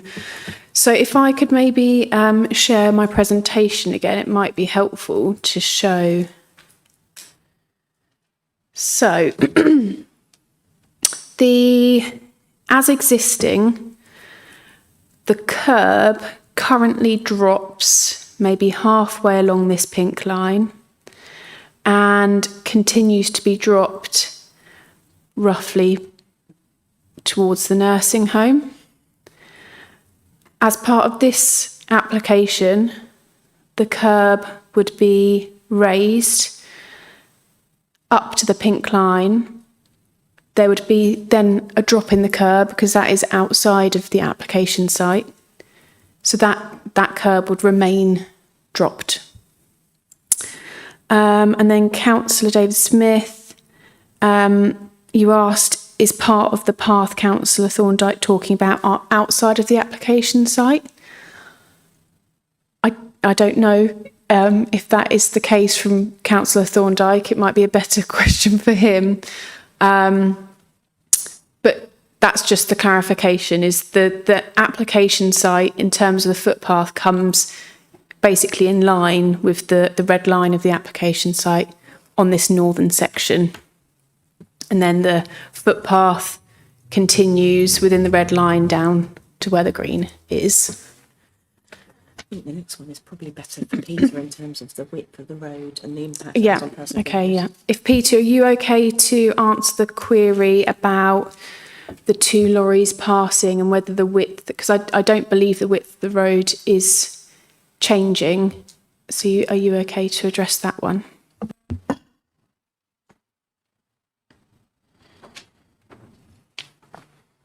Yeah, I think it was Councillor Thorndike that specifically mentioned that, or I think other councillors might have also addressed that problem. My understanding also, Councillor, is that the curb line was amended, like you suggest, about 30 odd years ago. In the intervening time since then, there has been a new dressing on the carriageway up there, which would have raised that carriageway level moderately. So there's probably a combination of slightly lower curb and slightly raised carriageway level there. It's a B-class road, and the carriageway widths are fairly standard down there. I've driven it myself recently, and I am satisfied that two large vehicles would be able to pass within the constraints of the carriageway without needing to ride up onto the footway, which is unlawful. It is unlawful for a vehicle to ride up onto the carriageway to make its journey more convenient at passing. Now, it's unacceptable for a new development to not remedy a matter which is a pedestrian highway safety risk. We accept that the extent of the red line limits how far the conventional raised curb can be installed. That's life. And we are satisfied that vehicles will be able to pass on that carriageway as they do up and down its entire length. And if it means that a driver has to slow to pass more carefully because they're in a large vehicle, then I think that's the desirable outcome, as opposed to, well, I maintain my speed and I ride up onto the footway.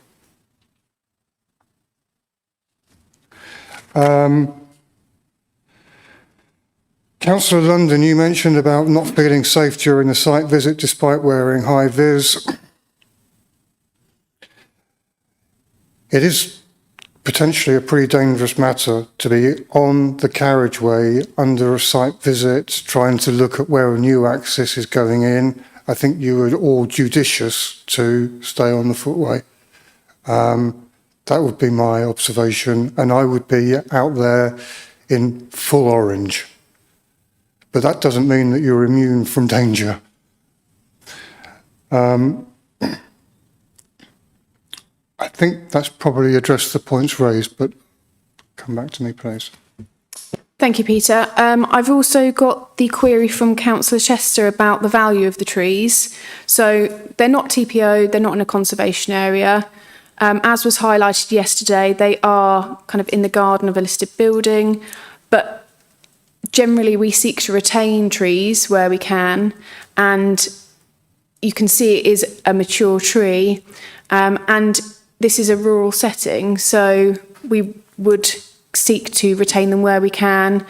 I know with Sarah's application, she had some trees which are to be removed, but in terms of weighting, that's for 220 dwellings versus this being 10, so this is a modest development as well, so that does also come into it. Thank you. I just wanted to come back as well, just on a general points. Obviously, I'm hearing from the debate there are clearly lots of concerns about members about the safety of this road. I think the clarification with regards to the reinstatement of the footpath and what that does in terms of traffic movements is very helpful. So thank you, Peter. But I think what I just want members to hold in their mind is you are making a decision based on the information in front of you. I understand that there may be other sort of permutations that you think you would find more palatable, but it's the scheme before you today that you have to decide. It's between that one versus what was approved by the inspector. Now, you know, the package of highways improvements was given weight by the inspector, and you can rightly decide whether or not you feel that it is now an acceptable package. But I don't think we need to be careful we don't stray into sort of redesigning other options for the footpath. You look at the scheme in front of you. If you feel that is unacceptable and you can substantiate that, then that's absolutely fine. But it can't be on the basis of something else that you would prefer, because we can't compel the applicant to come back with a different scheme. This is the one that they've put forward, and this is the one that we have to consider. Thank you, officers. Right, Councillor Bull, please. Thank you, Chair. They certainly do, two big lorries passing there do use the pavement, and I think the fact that there is a drop curb encourages them to do that. So the fact that that curb is going to be raised, I think, will possibly make them slow down and not use the pavement. The other thing, and unfortunately I think Penny has just sort of put my other thought, quite a few people have said why, you know, if we could extend, widen it as far as it is physically possible, but that's not what's on the table. The other thing, I just wanted to ask a question. There was some comment about timescale if those electricity poles had to be moved.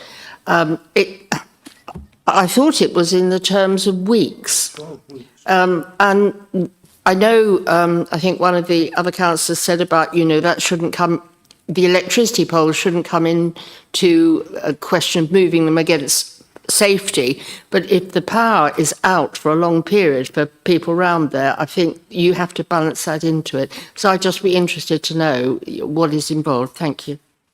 Thank you, Councillor Ball. Councillor Thorndyke, please. Yeah, interested in a comment by Peter then that he wouldn't go there unless he was in full orange. That does tend to indicate that it's not exactly the safest bit of footway to walk up and down. It's county council practice that if you're working in the moving carriageway, you have to wear full oranges. But that's working within the moving carriageway. That doesn't mean standing on the footway you'd be required to wear a full orange. But the sites of the development access, as I understand it, that Council London was talking about, that isn't you're not able to get to the point of the new access at this time without either walking on quite a steep verge or walking on the carriageway. It would be remiss of me to give you the impression that that's acceptable outside of. Thanks, Peter. Jim? Okay, I notice we're not mentioning the industrial estate along there. Before you get to Ashmore, there's an entrance into a small industrial estate. I don't know whether I should declare an interest because there's a barber's up there, but so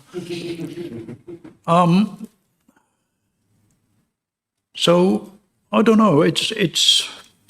I'm looking at the people that recommend refusal on this, and I'm not going to argue with them at all. But my suggestion would be that we look to taking a tree, or officers look to taking the tree out and extending the 1.8 as far north as they can. You would also go to the county council to get rid of all drop curb, but it's something like you agree, a 30-year anomaly, which encourages lorries to drive on the pavement. If there's a full height pavement there, they'll find a way of getting past without. So I think, okay. I'm not sure whether refusal is going to achieve this or whether we sling it back and try and get some answers on the bit of footway which is achievable. I'm not going to fall into the trap that I asked members not to repeat, so I'm not going to repeat what Penny said, but I think Penny covered that quite well in terms of, yes, if I say anything now, I will be repeating. So I'll move on. Councillor Sale, you want to come back? Thank you. Just a couple of points. I think the officers advised us not to cross the road because there was 8 or 10 of us, and to take 8 or 10 people over onto a very narrow pavement, we'd have all been in a line and nobody would have heard anything. So I think it is a bit different when you want to put 10 people on the other side of the road. My other point is that I think the raised curb on that side of the road is a great improvement. But also, I would point out there is a new pavement going on the same site as the development, and people from the development would use that. And maybe people coming down maybe from the nursing home or further north would cross over to a wider pavement on the other side. It's not impossible. It wasn't continuous traffic, as if it would not be impossible for people to safely cross the road. So there is a pavement going in opposite where it is too narrow on the other side. Thank you. Thank you, Councillor Sayer. I lost Councillor London. Okay, that's fine. And Councillor Thorndyke, did you put your pen up to speak? Okay, so I can move on to Councillor Glossop, please. Thank you, Chairman. We've had a long discussion on this, and I was on the site visit yesterday, and we're looking at a very small proportion of the pavement, but the whole pavement is absolutely scary. I stood there, and when the lorries come by, you just feel as if you're going to be sucked into the road. And we've discussed this kind of thing so many times now, but we can only discuss the matter that's in front of us. And I'm very worried about being 1.2, but at the end of the day, you walk a little bit further and it's 1.2. So we're in an impossible situation, really, I feel. So that's I just feel the whole thing is so scary. When we were there yesterday, it was awful, terrible. So that's my point of view. Thank you. Some of us have got far more natural anchorage than others. So I don't get quite as affected by the lorries going, but you make a very good point. Yeah, very, very good point. Right, I've got no members indicating they wish to speak. Officers, have we addressed all of the questions in that? Oh, sorry, Amy. One question. Yep. Just to come back to Councillor Bill, it was 12 weeks. But obviously there's always some disruption for development, but yeah.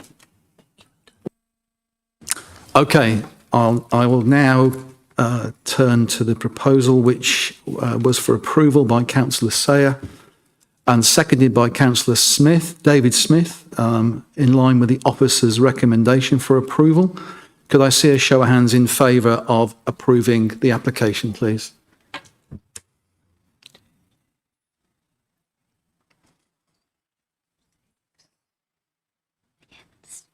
Those against?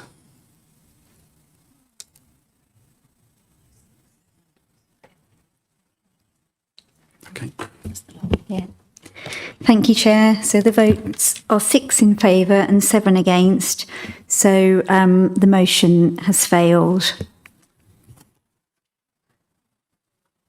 Okay, members, we continue the discussion. Councillor London, please. I'll make a motion to refuse, and for the reasons that I gave in my initial statement. Is that seconded, please? Councillor Whittam? Just for my benefit, because I've written a lot down since your initial statement, would you mind just clarifying, Councillor London, your reasons for refusal for me? My reasons for refusal is that as the inspector gave weight to the entire section of roadworks, including this section in its totality, and that I do not believe that the contention that the required works are so onerous on the developer that they couldn't make couldn't do something that wouldn't affect what the inspector gave weight to. Does that make sense? I think you need to, if we're focusing on, because it was a decision that was made at appeal and it was it's contrary to our plan, so there was a package of things that weighed in favour. If the focus of your reason is relating to that and that you now feel that this is diminished for weight that you would give this thing, I think bringing into it your thoughts on whether or not the works would or wouldn't be onerous is probably not a planning matter, and I would advise against that being part of your reasoning. Let's delete that statement then and go for the fact that I think with regards to what you said with the inspector, that it no longer fulfills its function.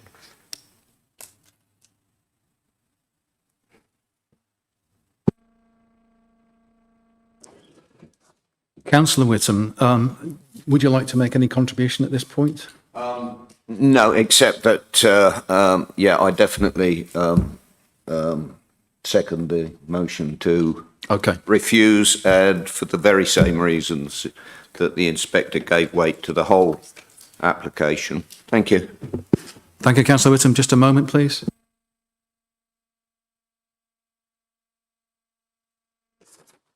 Okay. I'm not going to waste any more time. I'm going to put the motion directly to the committee. So it's now been proposed by Councillor London to refuse, which is against the officer's recommendation of approval. And that's been seconded by Councillor Whittam. Can I see a show of hands in favour of that motion, please?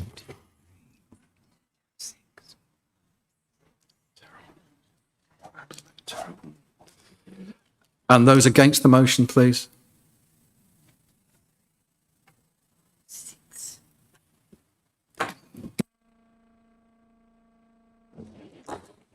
Thank you, Chair. That's 7 votes in favour and 6 against. So the motion's carried and the application is refused.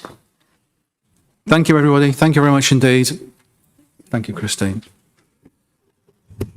Committee, are we comfortable enough to continue directly on? Oh, okay, no, we need a 5-minute break. Thank you.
Okay, we now move on to Mott's Field in Chalkstone Way in Haverhill, which is a return of one of the Mugger applications. Well, it's not a return, it's another Mugger application. And we're going to treat it exactly the same as we did when Savannah presented. We'll do the full application first, then we'll take the vote, and then we'll move on to the I can never say this word. Advertisement consent. And then she'll present on that, and then we'll have a vote on that. Okay, so over to you, Amy. Thank you. Good afternoon, members. This planning application is for a replacement multi-use games area, also known as a Mugger, and associated works, along with 4 floodlights. The first plan we have here is, sorry, I should have said at the start, but the reason this is before the committee is because it's on land owned by West Suffolk.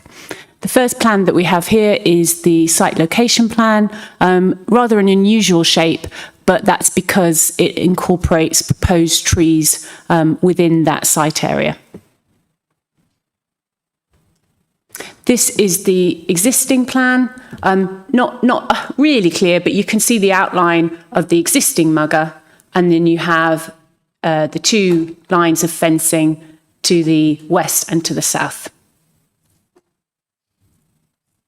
And this plan here, it shows the proposed block plan, and you can see the trees there, the proposed planting, and the new pitch where my cursor is. This is a slightly zoomed in image of the proposed block plan, and you can see the pedestrian access from the highway, and then the spectator area here on the to the east, and then the 4 floodlights in each corner.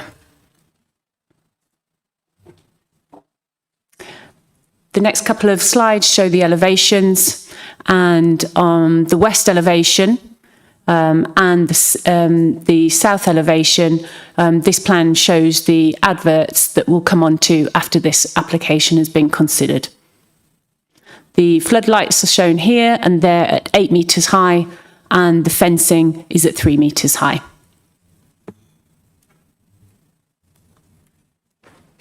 This shows the other 2 elevations with no adverts on it, and obviously very similar to the previous slide. This is proposed landscaping, which is similar to the proposed block plan that we've previously seen. Just to reiterate, we've got 10 rowan trees, which are proposed as part of the BNG proposals.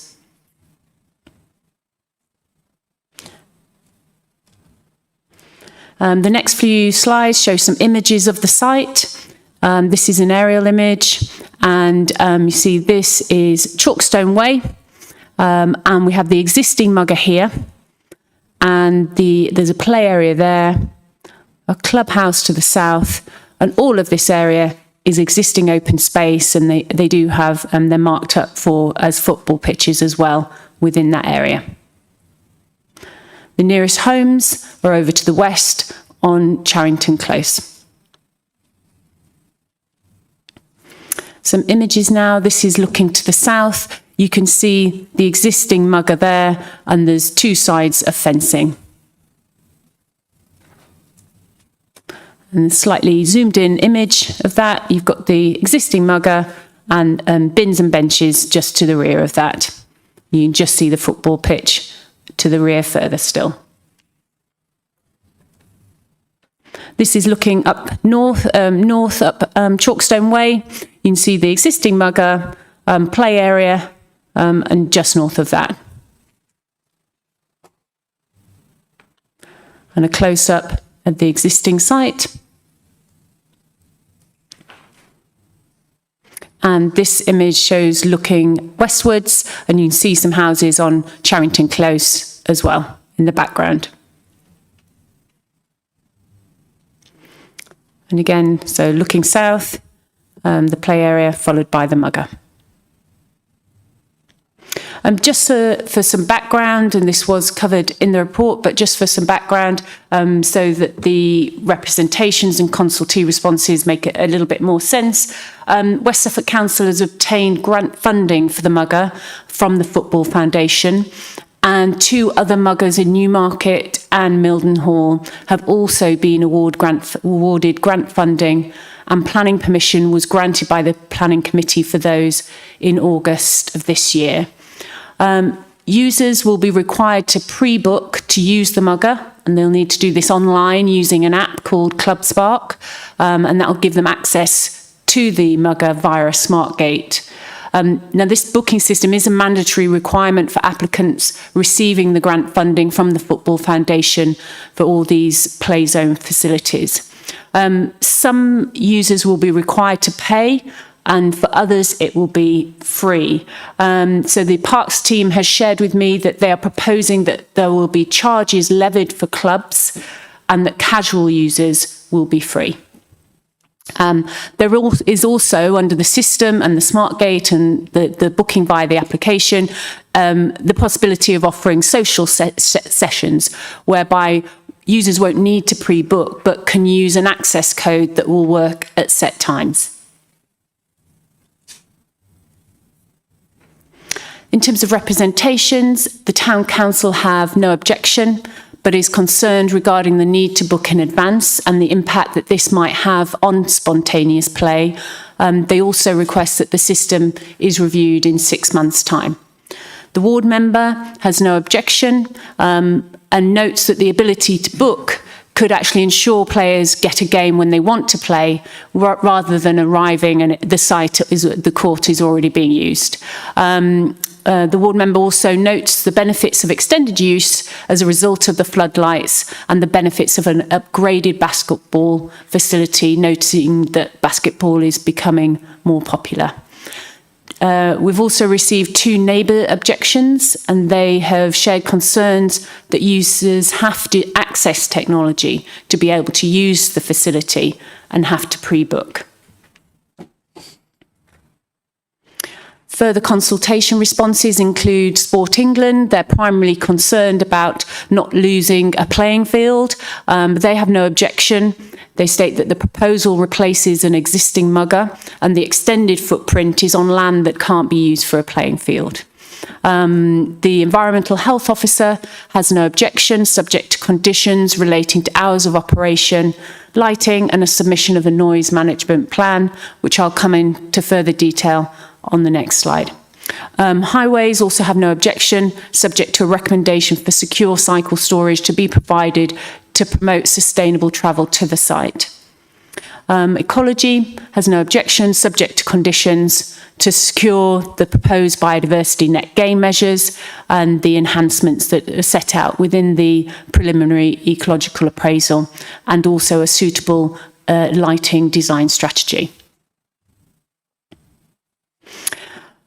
In relation to material planning considerations, the principle of development is acceptable. The site is in Haverhill, which is a town, and is considered a sustainable location for growth. And also there is significant support for proposals that seek to address inequalities and proposals that promote health and well-being. In terms of impact on character and appearance, there will be some minor impacts on the appearance of the area. The Mugger has a bigger footprint, so it's about double the size than the existing Mugger, and there will be floodlighting and fencing on all 4 sides rather than just the 2 sides. But looking at the context of the site and the existing use, it is considered in keeping with that existing use and the existing facilities on the site. So highways, and a query that has come up previously, I think, in relation to the other proposals, there's no parking provided on the site. The site is in a sustainable location, and it's anticipated that users will park on nearby roads as per the existing arrangement. And again, a condition has been recommended to secure cycle storage to promote sustainable travel to the site. Ecology, no adverse impacts are considered to rise, and a condition has been recommended to ensure the flood lighting is sensitive to foraging and commuting bats. You may have noticed in the aerial image there are a belt of trees to the north next to a river, and so that condition will seek to ensure the lighting is appropriate. And also the proposal includes provision of 5-metre hedgerow and 10 rowan trees as part of biodiversity net gain, and that's considered acceptable.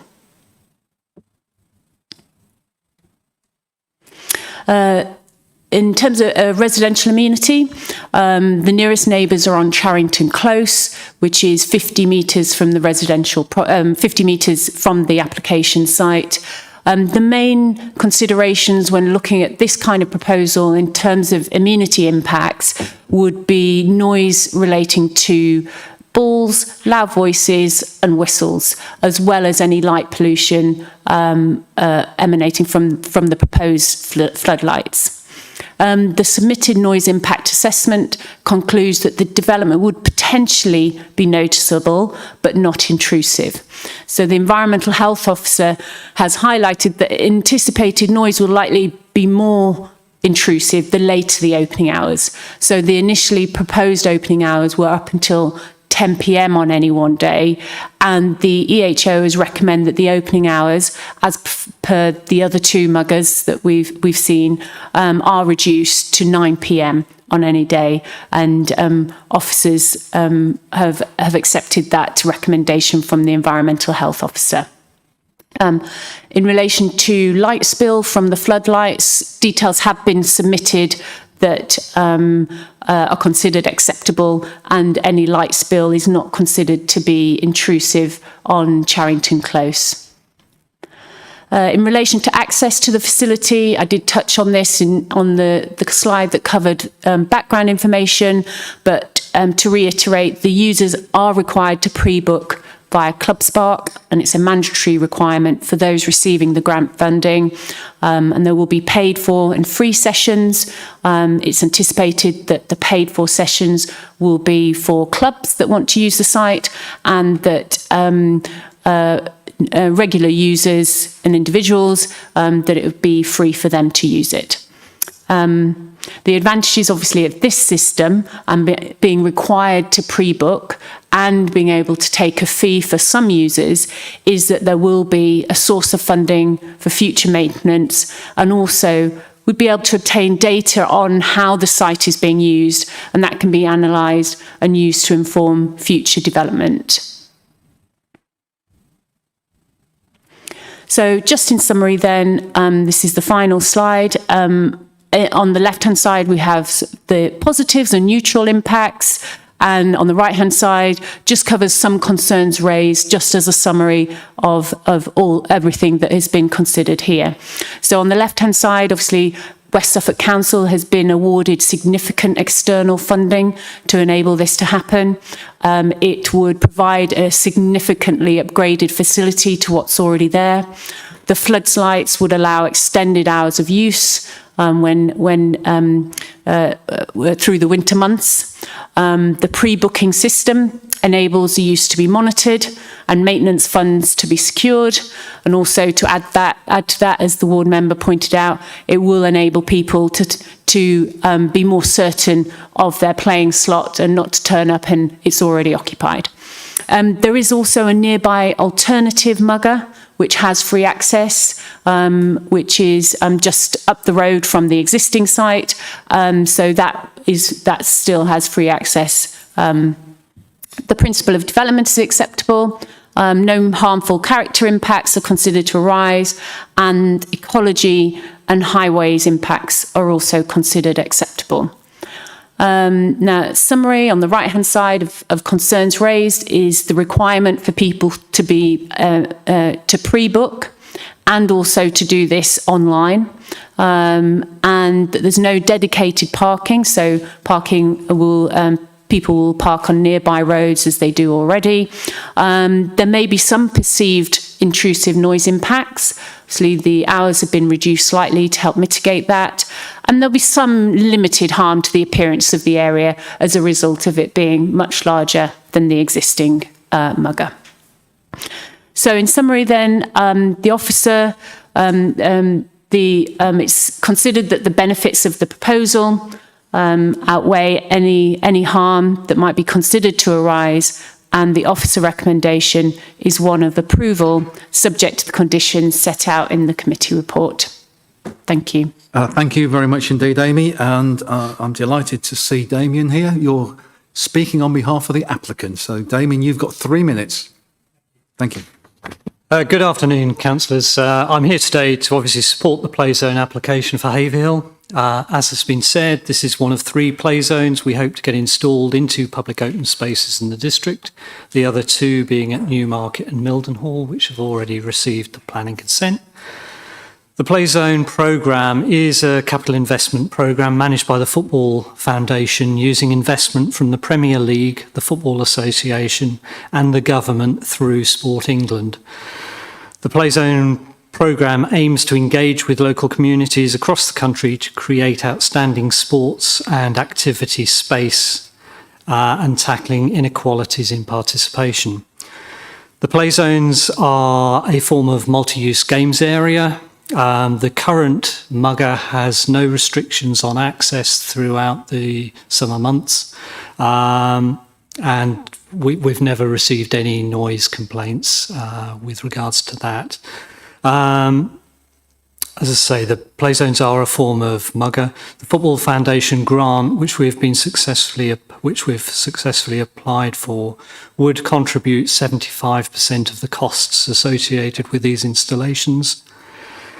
If we'd not been successful in our bid for the play zones, we'd either not be delivering these projects or the local taxpayer would be paying for the refurbishments of the existing muggers, which has been said is of an inferior standard to what we're now proposing. Play zones are bespoke playing surfaces and markings are determined by the mix of sports. In the case of Haverhill, we're proposing that the markings will be for both basketball and football, and that was the outcome of the local consultation which we undertook to determine that.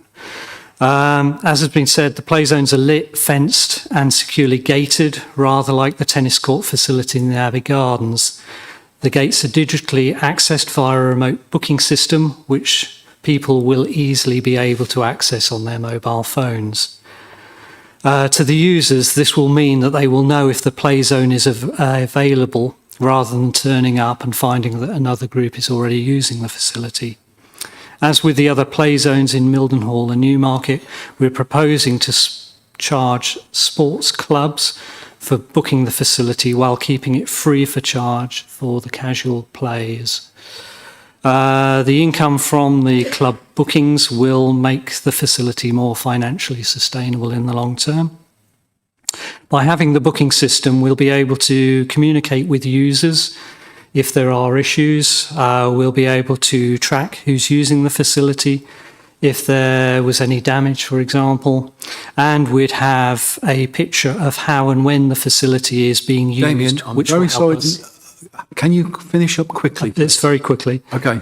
Which will help users which will help us when planning for other facilities in the area. I'll just make the last point. Within Haverhill, there are 3 other multi-use games areas at Halesbarn Lane, Allington Walk and Strasbourg Square. Thank you for listening. Thank you very much indeed, Damien. Okay, so this is now the debate about the full application, not the advertisement application, which we'll come to later. So I've got Councillor Mason, please. Thank you, Chair. I think this will be really welcomed across Haverhill. I think investment in play facilities and sport facilities and in a very visible location will be very warmly received. I think this is an excellent application. Access and free access, you are correct in saying that there is one at Strasbourg Square. And I think the quality of facility will generate an awful lot of interest. So that kind of brings me on to my only word of caution. I welcome the officer's condition of reducing it to 9 p.m. every day. I'm a little bit old-fashioned. I personally think Sundays after 8 is too late. And there are some, one of the concerns was about noise. And I think we have an opportunity here to actually just suggest a slight variation on Sundays only due to the proximity and the concern raised about noise. In terms of impact, it isn't anything special to look at now. I think it is going to look magnificent, and I'm not remotely concerned about the impact on the appearance of the amenity whatsoever. But I'd be interested to hear what other members have to say. As I say, maybe I'm a bit old-fashioned, but I think 8 p.m. on a Sunday is plenty late enough. Thank you. Thank you, Councillor Mason. Councillor Neil, please. Thank you, Chair. Well, I appreciate that Councillor Mason obviously goes to bed early on a Sunday, but I think 9 o'clock, 7 days a week is fine. I'm pleased to see a massive This is a massive investment, and we're talking hundreds of thousands of pounds, I'm sure, going into Haverhill, and it's a massive upgrade on what's there at the moment. And I think also that being fenced and being gated, and you have to gain access pre-booking. Most kids have got mobile phones, and I'm sure that's something that can be organised through that. So I don't really feel that's going to be an enormous challenge either. In terms of it being gated and the fact that you've got to book it, I think it'll reduce antisocial behaviour on a mugger that you can just turn up and have a kickabout on. I'm fully supportive, very pleased that Haverhill are getting this big investment. As I say before, it's a massive upgrade on what's there already. So I'm fully supportive of it. Thank you. That sounded very much like you were verging on proposing approval. No, I don't do that. In that case, Councillor David Smith, please. Thank you. Yeah. Yes, I was a bit concerned when this first came out about the loss of the access to an open court for people that weren't able to book. But I think that worry's gone away now with the fact that there will be free sessions and for anybody to use. I suppose if anyone wants to kick around, they can always put their jumpers down for goalposts like we used to do in the old days on the field next door. Making a point now where the other muggers were, because I was trying to picture in my mind where up the road was. I couldn't really picture one up the road. If you mean sort of a mile away up the road, yeah, fair enough. The river, Stabrook's not a river, but it's anyway. Noise. I'm got an issue with the noise because behind Charrington Close there's a 24-hour petrol garage, so I think that's cutting it to 8 o'clock on a Sunday. I don't think it's going to make any difference. So 9 o'clock's fine. One thing, the height of the fence. We mentioned it last time about the height of the fence at Milnall and Newmarket could be a bit higher. I wondered if that was looked at and if the same condition could be applied to here. But yeah, supportive. Thank you. Thank you, Councillor Smith.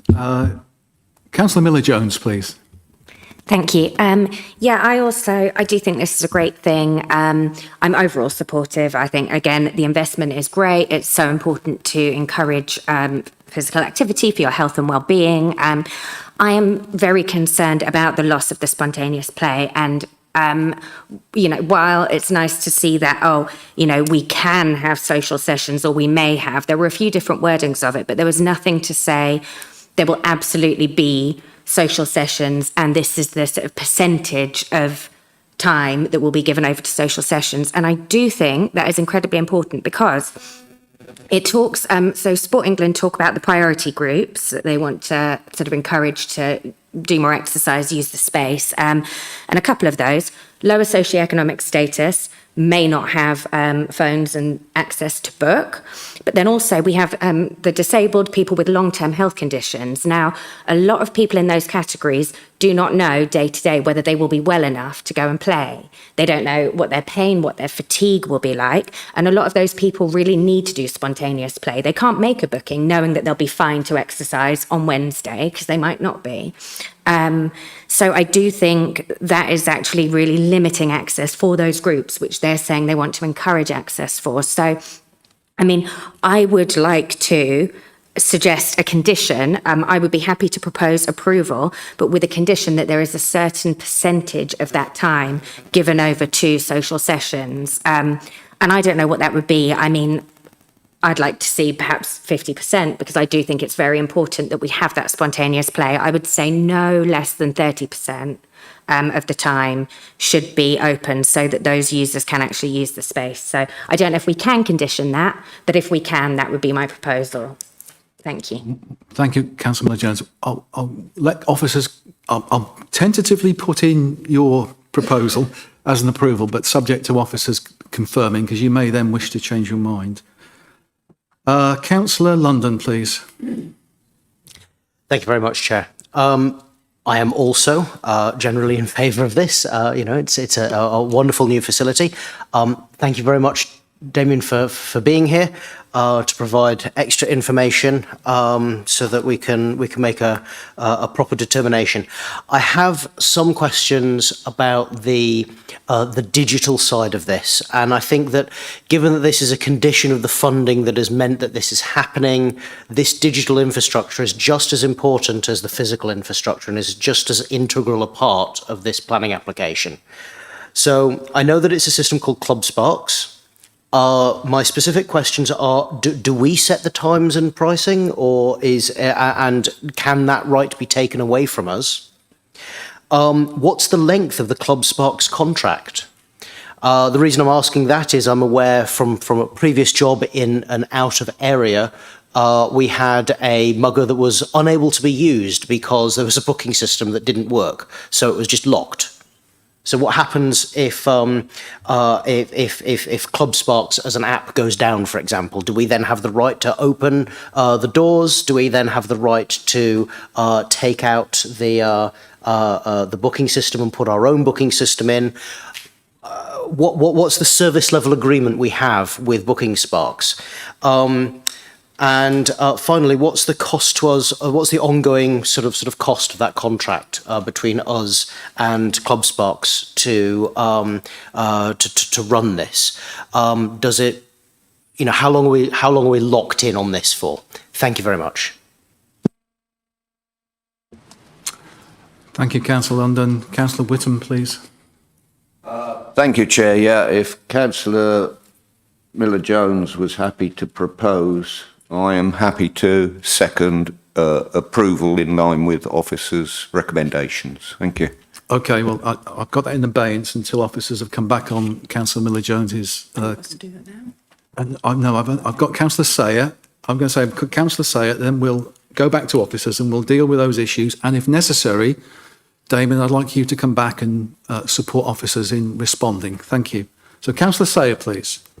Thank you. I would only address Councillor Miller-Jones's comment about spontaneity.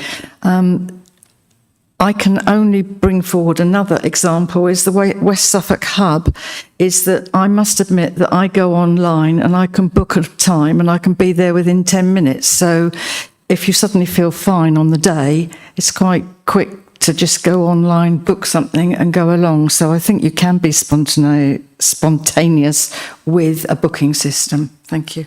Thank you, Councillor Sayer. Right, back to officers then. And obviously, if you require Damien, just invite him in. Thank you. So just covering the queries regarding opening hours and a suggestion that maybe an 8 p.m. closing time should be considered for Sundays. Public Health and Housing, they have reviewed the proposal and the submitted noise impact assessment, and they made the judgment that they wanted to reduce the hours to 9 p.m. It was obviously open to them to reduce it further on specific days, but their judgment was that wasn't required. And the noise impact assessment does conclude that no significant adverse impacts and that noises might be noticeable but weren't considered intrusive. So I think the environmental health officer has really scrutinised that, hence the suggestion to reduce to 9 p.m. And yes, Councillor Smith's comments about the alternative mugger, it just escaped my mind in the moment. That is Strasbourg Square is the nearest one, and that's 0.9 miles to the northwest of the site. Yeah, that's it. And so that has free access. So that is an alternative for people to use if they don't want to book via an app, or they just want to rock up somewhere with friends. So that is an alternative one. In relation to the query about the height of the fence, again, this didn't come up as a query during the course of the planning application, and it appears that the proposals and how these have been decided are fairly standard in terms of the fencing and what would be required. So 3 metres has been proposed in this instance. And we also, then there was queries again about the requirement to book and a potential condition that requires a certain percentage of social sessions to be enforced. Sort of with speaking with the Parks team regarding this proposal, I think they'd be very much looking forward to being able to look at the data and to see what is required and what's popular and what's in high demand. But one thing we could possibly look into is requesting that the percentage, probably an up to figure would be appropriate, of sessions, of the free social sessions, could be requested by planning condition. Yeah. I was just going to say, in relation to the condition and the way that you suggested it, Councillor Miller-Jones, it's not really, officers aren't able to really say what the appropriate percentage would be. And so I think it would be probably going beyond what's necessary for this application for us to put a specific restrictive condition on saying it must be X. The one thing that possibly could work, and with the Chair's blessing, I'd welcome Damien's thoughts on this, would be a condition that requests details of what it will be, so we can see what the proposals are and they can sort of be looked at and be on the file so we know what it is. That could then be subject to change relating to the data that's being used. But I think at this point, the committee to specify a specific percentage, we don't have any evidence to state what that percentage should be. And I think we're starting to stray beyond the realms of us as the planning committee. I mean, West Suffolk will be operating this. So it will be within West Suffolk's gift, which obviously the members are a part of, in terms of how they manage it beyond the limitations that are required by the planning process. But I think if the Chair's happy, it would be interesting to hear from Damien in relation to that split in terms of social sessions and casual users. I'm very content for you to make a contribution on this one, Damien, to help us all. So yes, I think the most salient point there was that, you know, this is a service being provided by West Suffolk Council. So in terms of the operating hours, if we discover...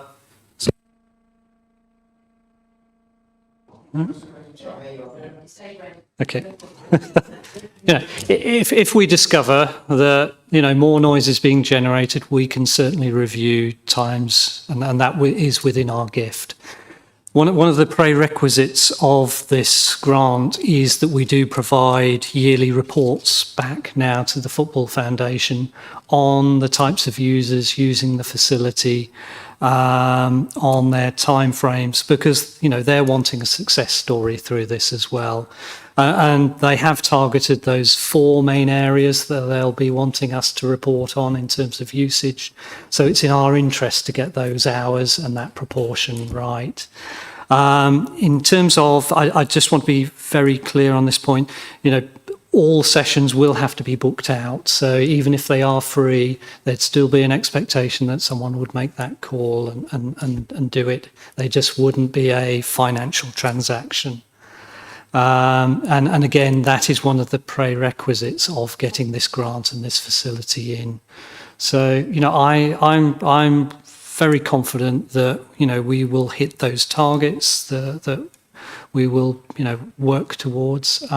In terms of the split between, you know, what will be a free session and what will be paid for, I think, it'll be a moving feast. Essentially, we want it used as much as possible. And I think the point that Councillor Sayer made about the ability to book at the last minute, that works very well with the tennis courts in, say, the Abbey Gardens, where we know people will wait and see what the weather's like, and then they'll make their booking that morning. And the same could be said of those with a disability or those who are unsure about a booking. So yes, I think the point here is that it is in no one's interest to not get that facility used and maxed as used as possible, and we'll monitor who is using it and alter the sessions that we allocate for free, accordingly. Sorry. Thank you, Dave. Unsurprisingly, you want to come back, don't you, just to clarify a few things. And I'd also be interested to know whether you want to remain as the proposer. Thank you. Yeah, so I just have a question for Damien. So that confused me a little bit, because I don't know if we were speaking at cross purposes, but I wasn't speaking about whether the percentage of sessions that are free or paid for. I was speaking about the social sessions, which are mentioned in the application as sessions where it's essentially how it is now. It's open to spontaneous play. Nobody's booked it. You have a code to get in and it's free access. So my understanding was that it would be West Suffolk who would book those sessions on the app, saying from 6 till 8 on this day, it's a social session. This is the code. Anyone can come in and play. That was my understanding of the social session. So I'd just like to clarify that, because that is what I think is a really important thing to have. But it wasn't said, we are doing this in the proposal. It was said, this may happen, this can happen. It is possible for us to do this. And that is my concern. I would like confirmation that those social sessions where people don't have to pre-book, so it allows the spontaneous play, that those are still able to go ahead. And yeah, I'm not, sorry. And then just to Andrew, I'm not 100% sure yet if I want to propose it, because I just, That's fine. Is that okay? I shall still hold you in abeyance. Okay, thank you. Yeah. Can you respond to that issue, please, Damien? So certainly every use of the facility will need to go through that booking process. So even if it's a free session or it's what has been termed a social session, we will be able to determine when those sessions are, and we can book them out on the system, but someone would still need to go in and say when that will be. And the purpose of that is that, for some of these specialist groups, some of the groups that we have spoken to will want to take advantage of set times and know that they're secure, which is why, we will manage the time slots of what's charged for, what's free, and what's what concessions there are. But people will still need to go into the system and actually book to play. So otherwise, we just wouldn't have that data source of who's using it.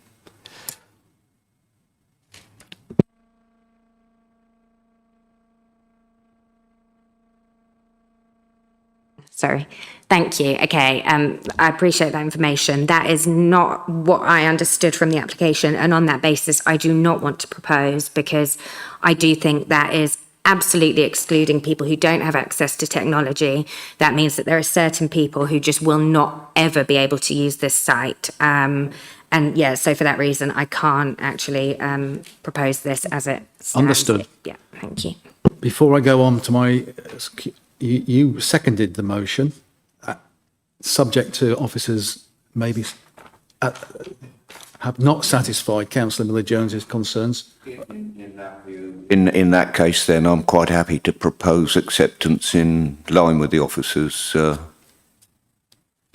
recommendation. Thank you. So is there a second? Councillor Neil.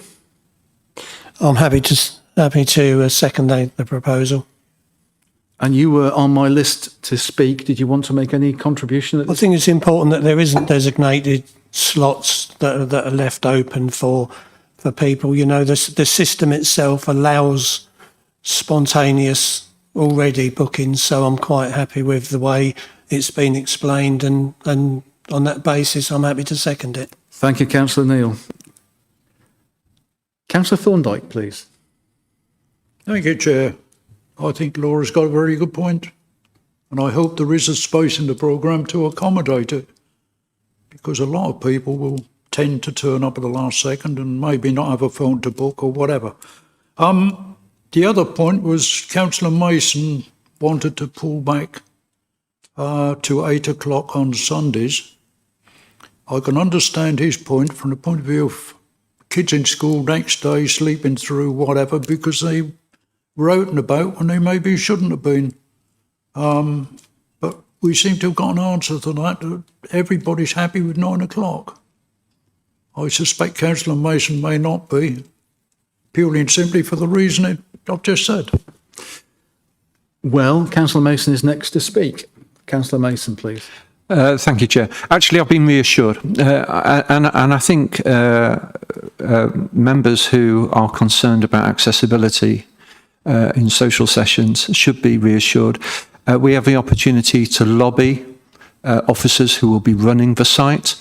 I think residents will raise those concerns, and I think as members we will be able to lobby the officer to say these particular groups aren't being catered for. Could you have a look? West Suffolk Council will have the data, and I think the assurances that its use will be under review, which also includes disturbance and gatherings, which at a future time may require a slight modification to the times if that was deemed appropriate. I feel there's enough there in terms of West Suffolk managing the site that all of those fears can be mitigated and raised at a future time in support of both residents and users. So I'm happy to support. Thank you, Councillor Mason. Councillor London, please. Thank you very much, Chair. I was just hoping to get a reply on the questions that I asked earlier, because it's really important that we get the digital infrastructure right. I'm speaking to you currently on a microphone system that we have had a tremendous amount of teething problems with, but we are locked in on a contract. What happens if the Club Spark system goes down? Do we have a service level agreement with them? How long are we going to be booking with them? If we were making this decision 30 years from now, what systems will we be using then? Will we feel locked into something that's archaic? If we were making this decision 30 years ago, it would have been reasonable to say you needed to fax in. Maybe this is... So I need the answers to those questions, please. Thank you. Okay, well, the first thing is you preempted the fact that I hadn't gone back to planning officers who have got a view on this, but I would suggest, respectfully, that these questions are outside the planning system, but I'll let officers come back on that. And Councillor Miller, you haven't changed your mind again, Councillor Miller-Jones, have you? I'm very sorry. I intend this to be the last time I speak. I do apologise. So I've just found on page 148, paragraph 81, describes the social activities as I understood it, which do, I'm afraid, contradict what you have said, Damien. It says, although the play zone will mainly be available to those who have made a booking through Club Spark, it's possible to set up a social activity session, can be a one-off or regular session. It will provide an access code that will work at specified times. The code can be promoted to the community and displayed at the play zone for the open access sessions. So that implies that there's going to be a code on a sign there where at the times that it's open, people can just go in and use it, which is what I had thought would be the case. And my initial proposal was saying, can we confirm a certain percentage of, a certain percentage of the time we'll have those sessions?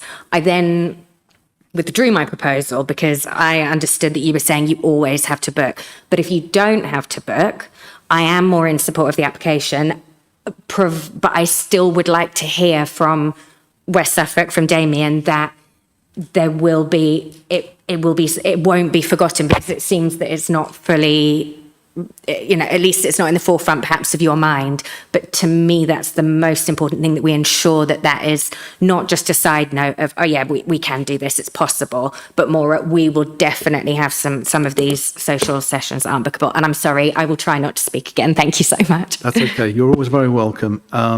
Recognising that we've now got separate proposer and seconder, so yeah, okay.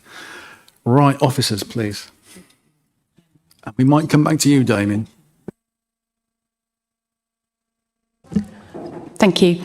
So just with regards to your queries about what was set out in my report on the ability to set a social session whereby a code could be advertised and people could use that code at certain times and they could access it freely.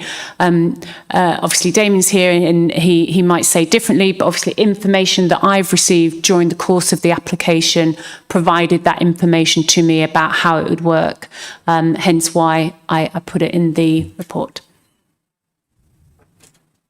And then just coming back in relation to those more detailed points, Councillor London's questions of things like service level agreements and the sort of how the legality of the operation will work, I think we're starting to stray outside the bounds of what we should be looking at within this planning application and what was a material planning consideration. I think it's difficult when it's a West Suffolk application because we're sort of interrogating ourselves and it's sometimes easy to sort of slip into that. But really for the purposes of deciding this application, that's not really relevant to our considerations today. Thank you, officers. Is there any further clarification that you can provide for the concern of Councillor Miller-Jones, Damien? No, I think I'd need to speak to the planning officer and just see that source of information. But essentially, if the system is saying that that can be done, then yes, I'm sure we'd look to honour that and do that. As I say, there is that slight concern that we go to the trouble of fencing and gating them and putting in systems to protect the asset, if you like. I think we would need to know something about those users, and I'm sure we could do that in terms of a meeting with them or something of that regard.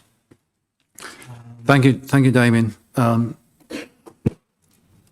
Yes, I think Councillor Mason made a very good observation. I mean, at the end of the day, we are councillors in this organisation, and we can use your word lobby, can't we, if there's any concerns. And I'm always mindful of the families and communities' responsibility that we take so seriously.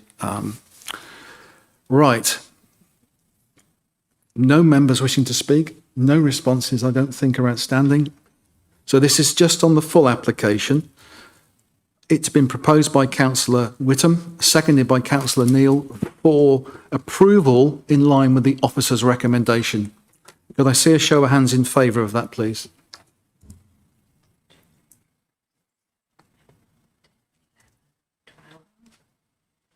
And those against, please. Oh. Can we just have those four again, please? Yeah. Yeah. The human calculation didn't work.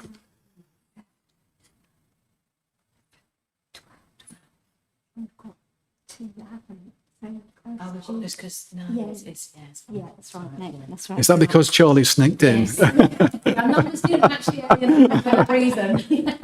And those against, please. And abstentions. Apologies for that. So that's 12 in favour, 1 against and 1 abstention. So the motion is carried and the application is approved. Thank you, everybody. So we move on to the advertisement application. Over to you, Amy. Thank you. So as we're aware, and this is the concurrent advertisement consent application relating to the proposed mugger. So 7 non-illuminated advertising banners are proposed. Just a very quick reminder of the site. And we have the proposed west and south elevations, and a total of 4 on the west elevation and 3 adverts on the south elevation. This is the adverts that are enlarged. These are the key funders of the grant: Premier League, England Football and UK Government. And then the Play Zone one tells people how to be able to use the site. Just a couple of key shots where you might see the advert. So along the road along Chalkstone Way, you'll see it on the west elevation. And from the south, as you go up to Chalkstone Way, you'll see the adverts on the south elevation. In relation, we've had no representations or consultee responses that have shared concerns or objections in relation to the advert applications. Officer comments relate to public safety and amenity. The banners won't be illuminated and they're considered modest in scale, and the sighting on the perimeter fencing is acceptable. It's not considered that the adverts will adversely impact public safety. In relation to amenity, the adverts will not be illuminated and appear proportionate in relation to the fencing as part that's proposed as part of the Mugger application. Also, the design and details and graphics on the signs are considered acceptable. The officer recommendation is therefore one of approval, subject to the conditions set out in the committee report. Thank you. Thank you, Emmy. I've got two members wishing to speak. Three. Councillor Neal, please. I'd like to propose approval. Thank you, Councillor Neal. Councillor Whittam, please. I would like to second Councillor Neal's proposal. The reverse of the last one. But we've got Councillor Glossop, please. Thank you, Chairman. I'd like to know what sizes those banners are, please, because often 7 to me is a lot, and I know we have to put them on there because they are the funders, but sometimes these do look awfully in your face as you go by. So can I know what sizes they are, please? Thank you. Thank you, Councillor Glossop. Councillor David Smith, please. Yeah, nothing much to add really, just the fact that we've already approved these on the previous applications, so I don't see as anything different. Thank you. Thank you, Councillor David Smith. Okay, just a moment while the size of the advertisements. Yeah.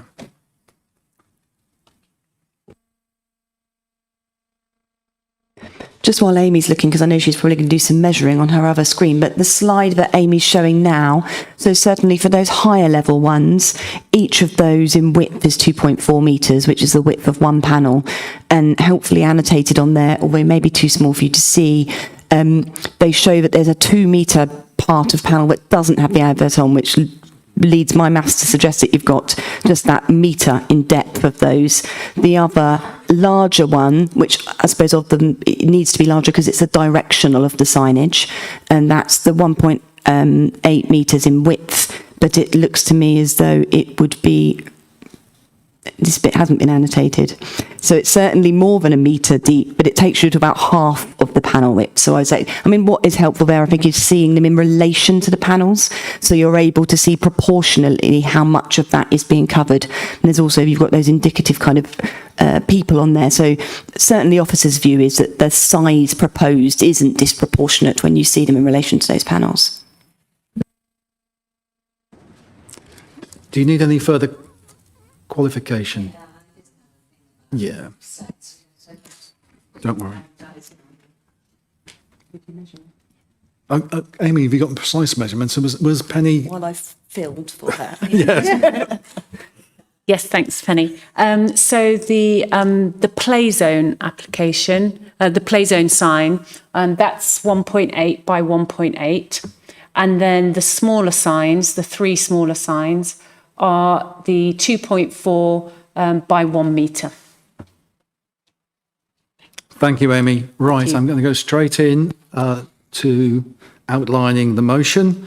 It was proposed by Councillor Neal for approval in line with the officer's recommendation, and it was seconded by Councillor Whittam. Could I see a show of hands in favour, please?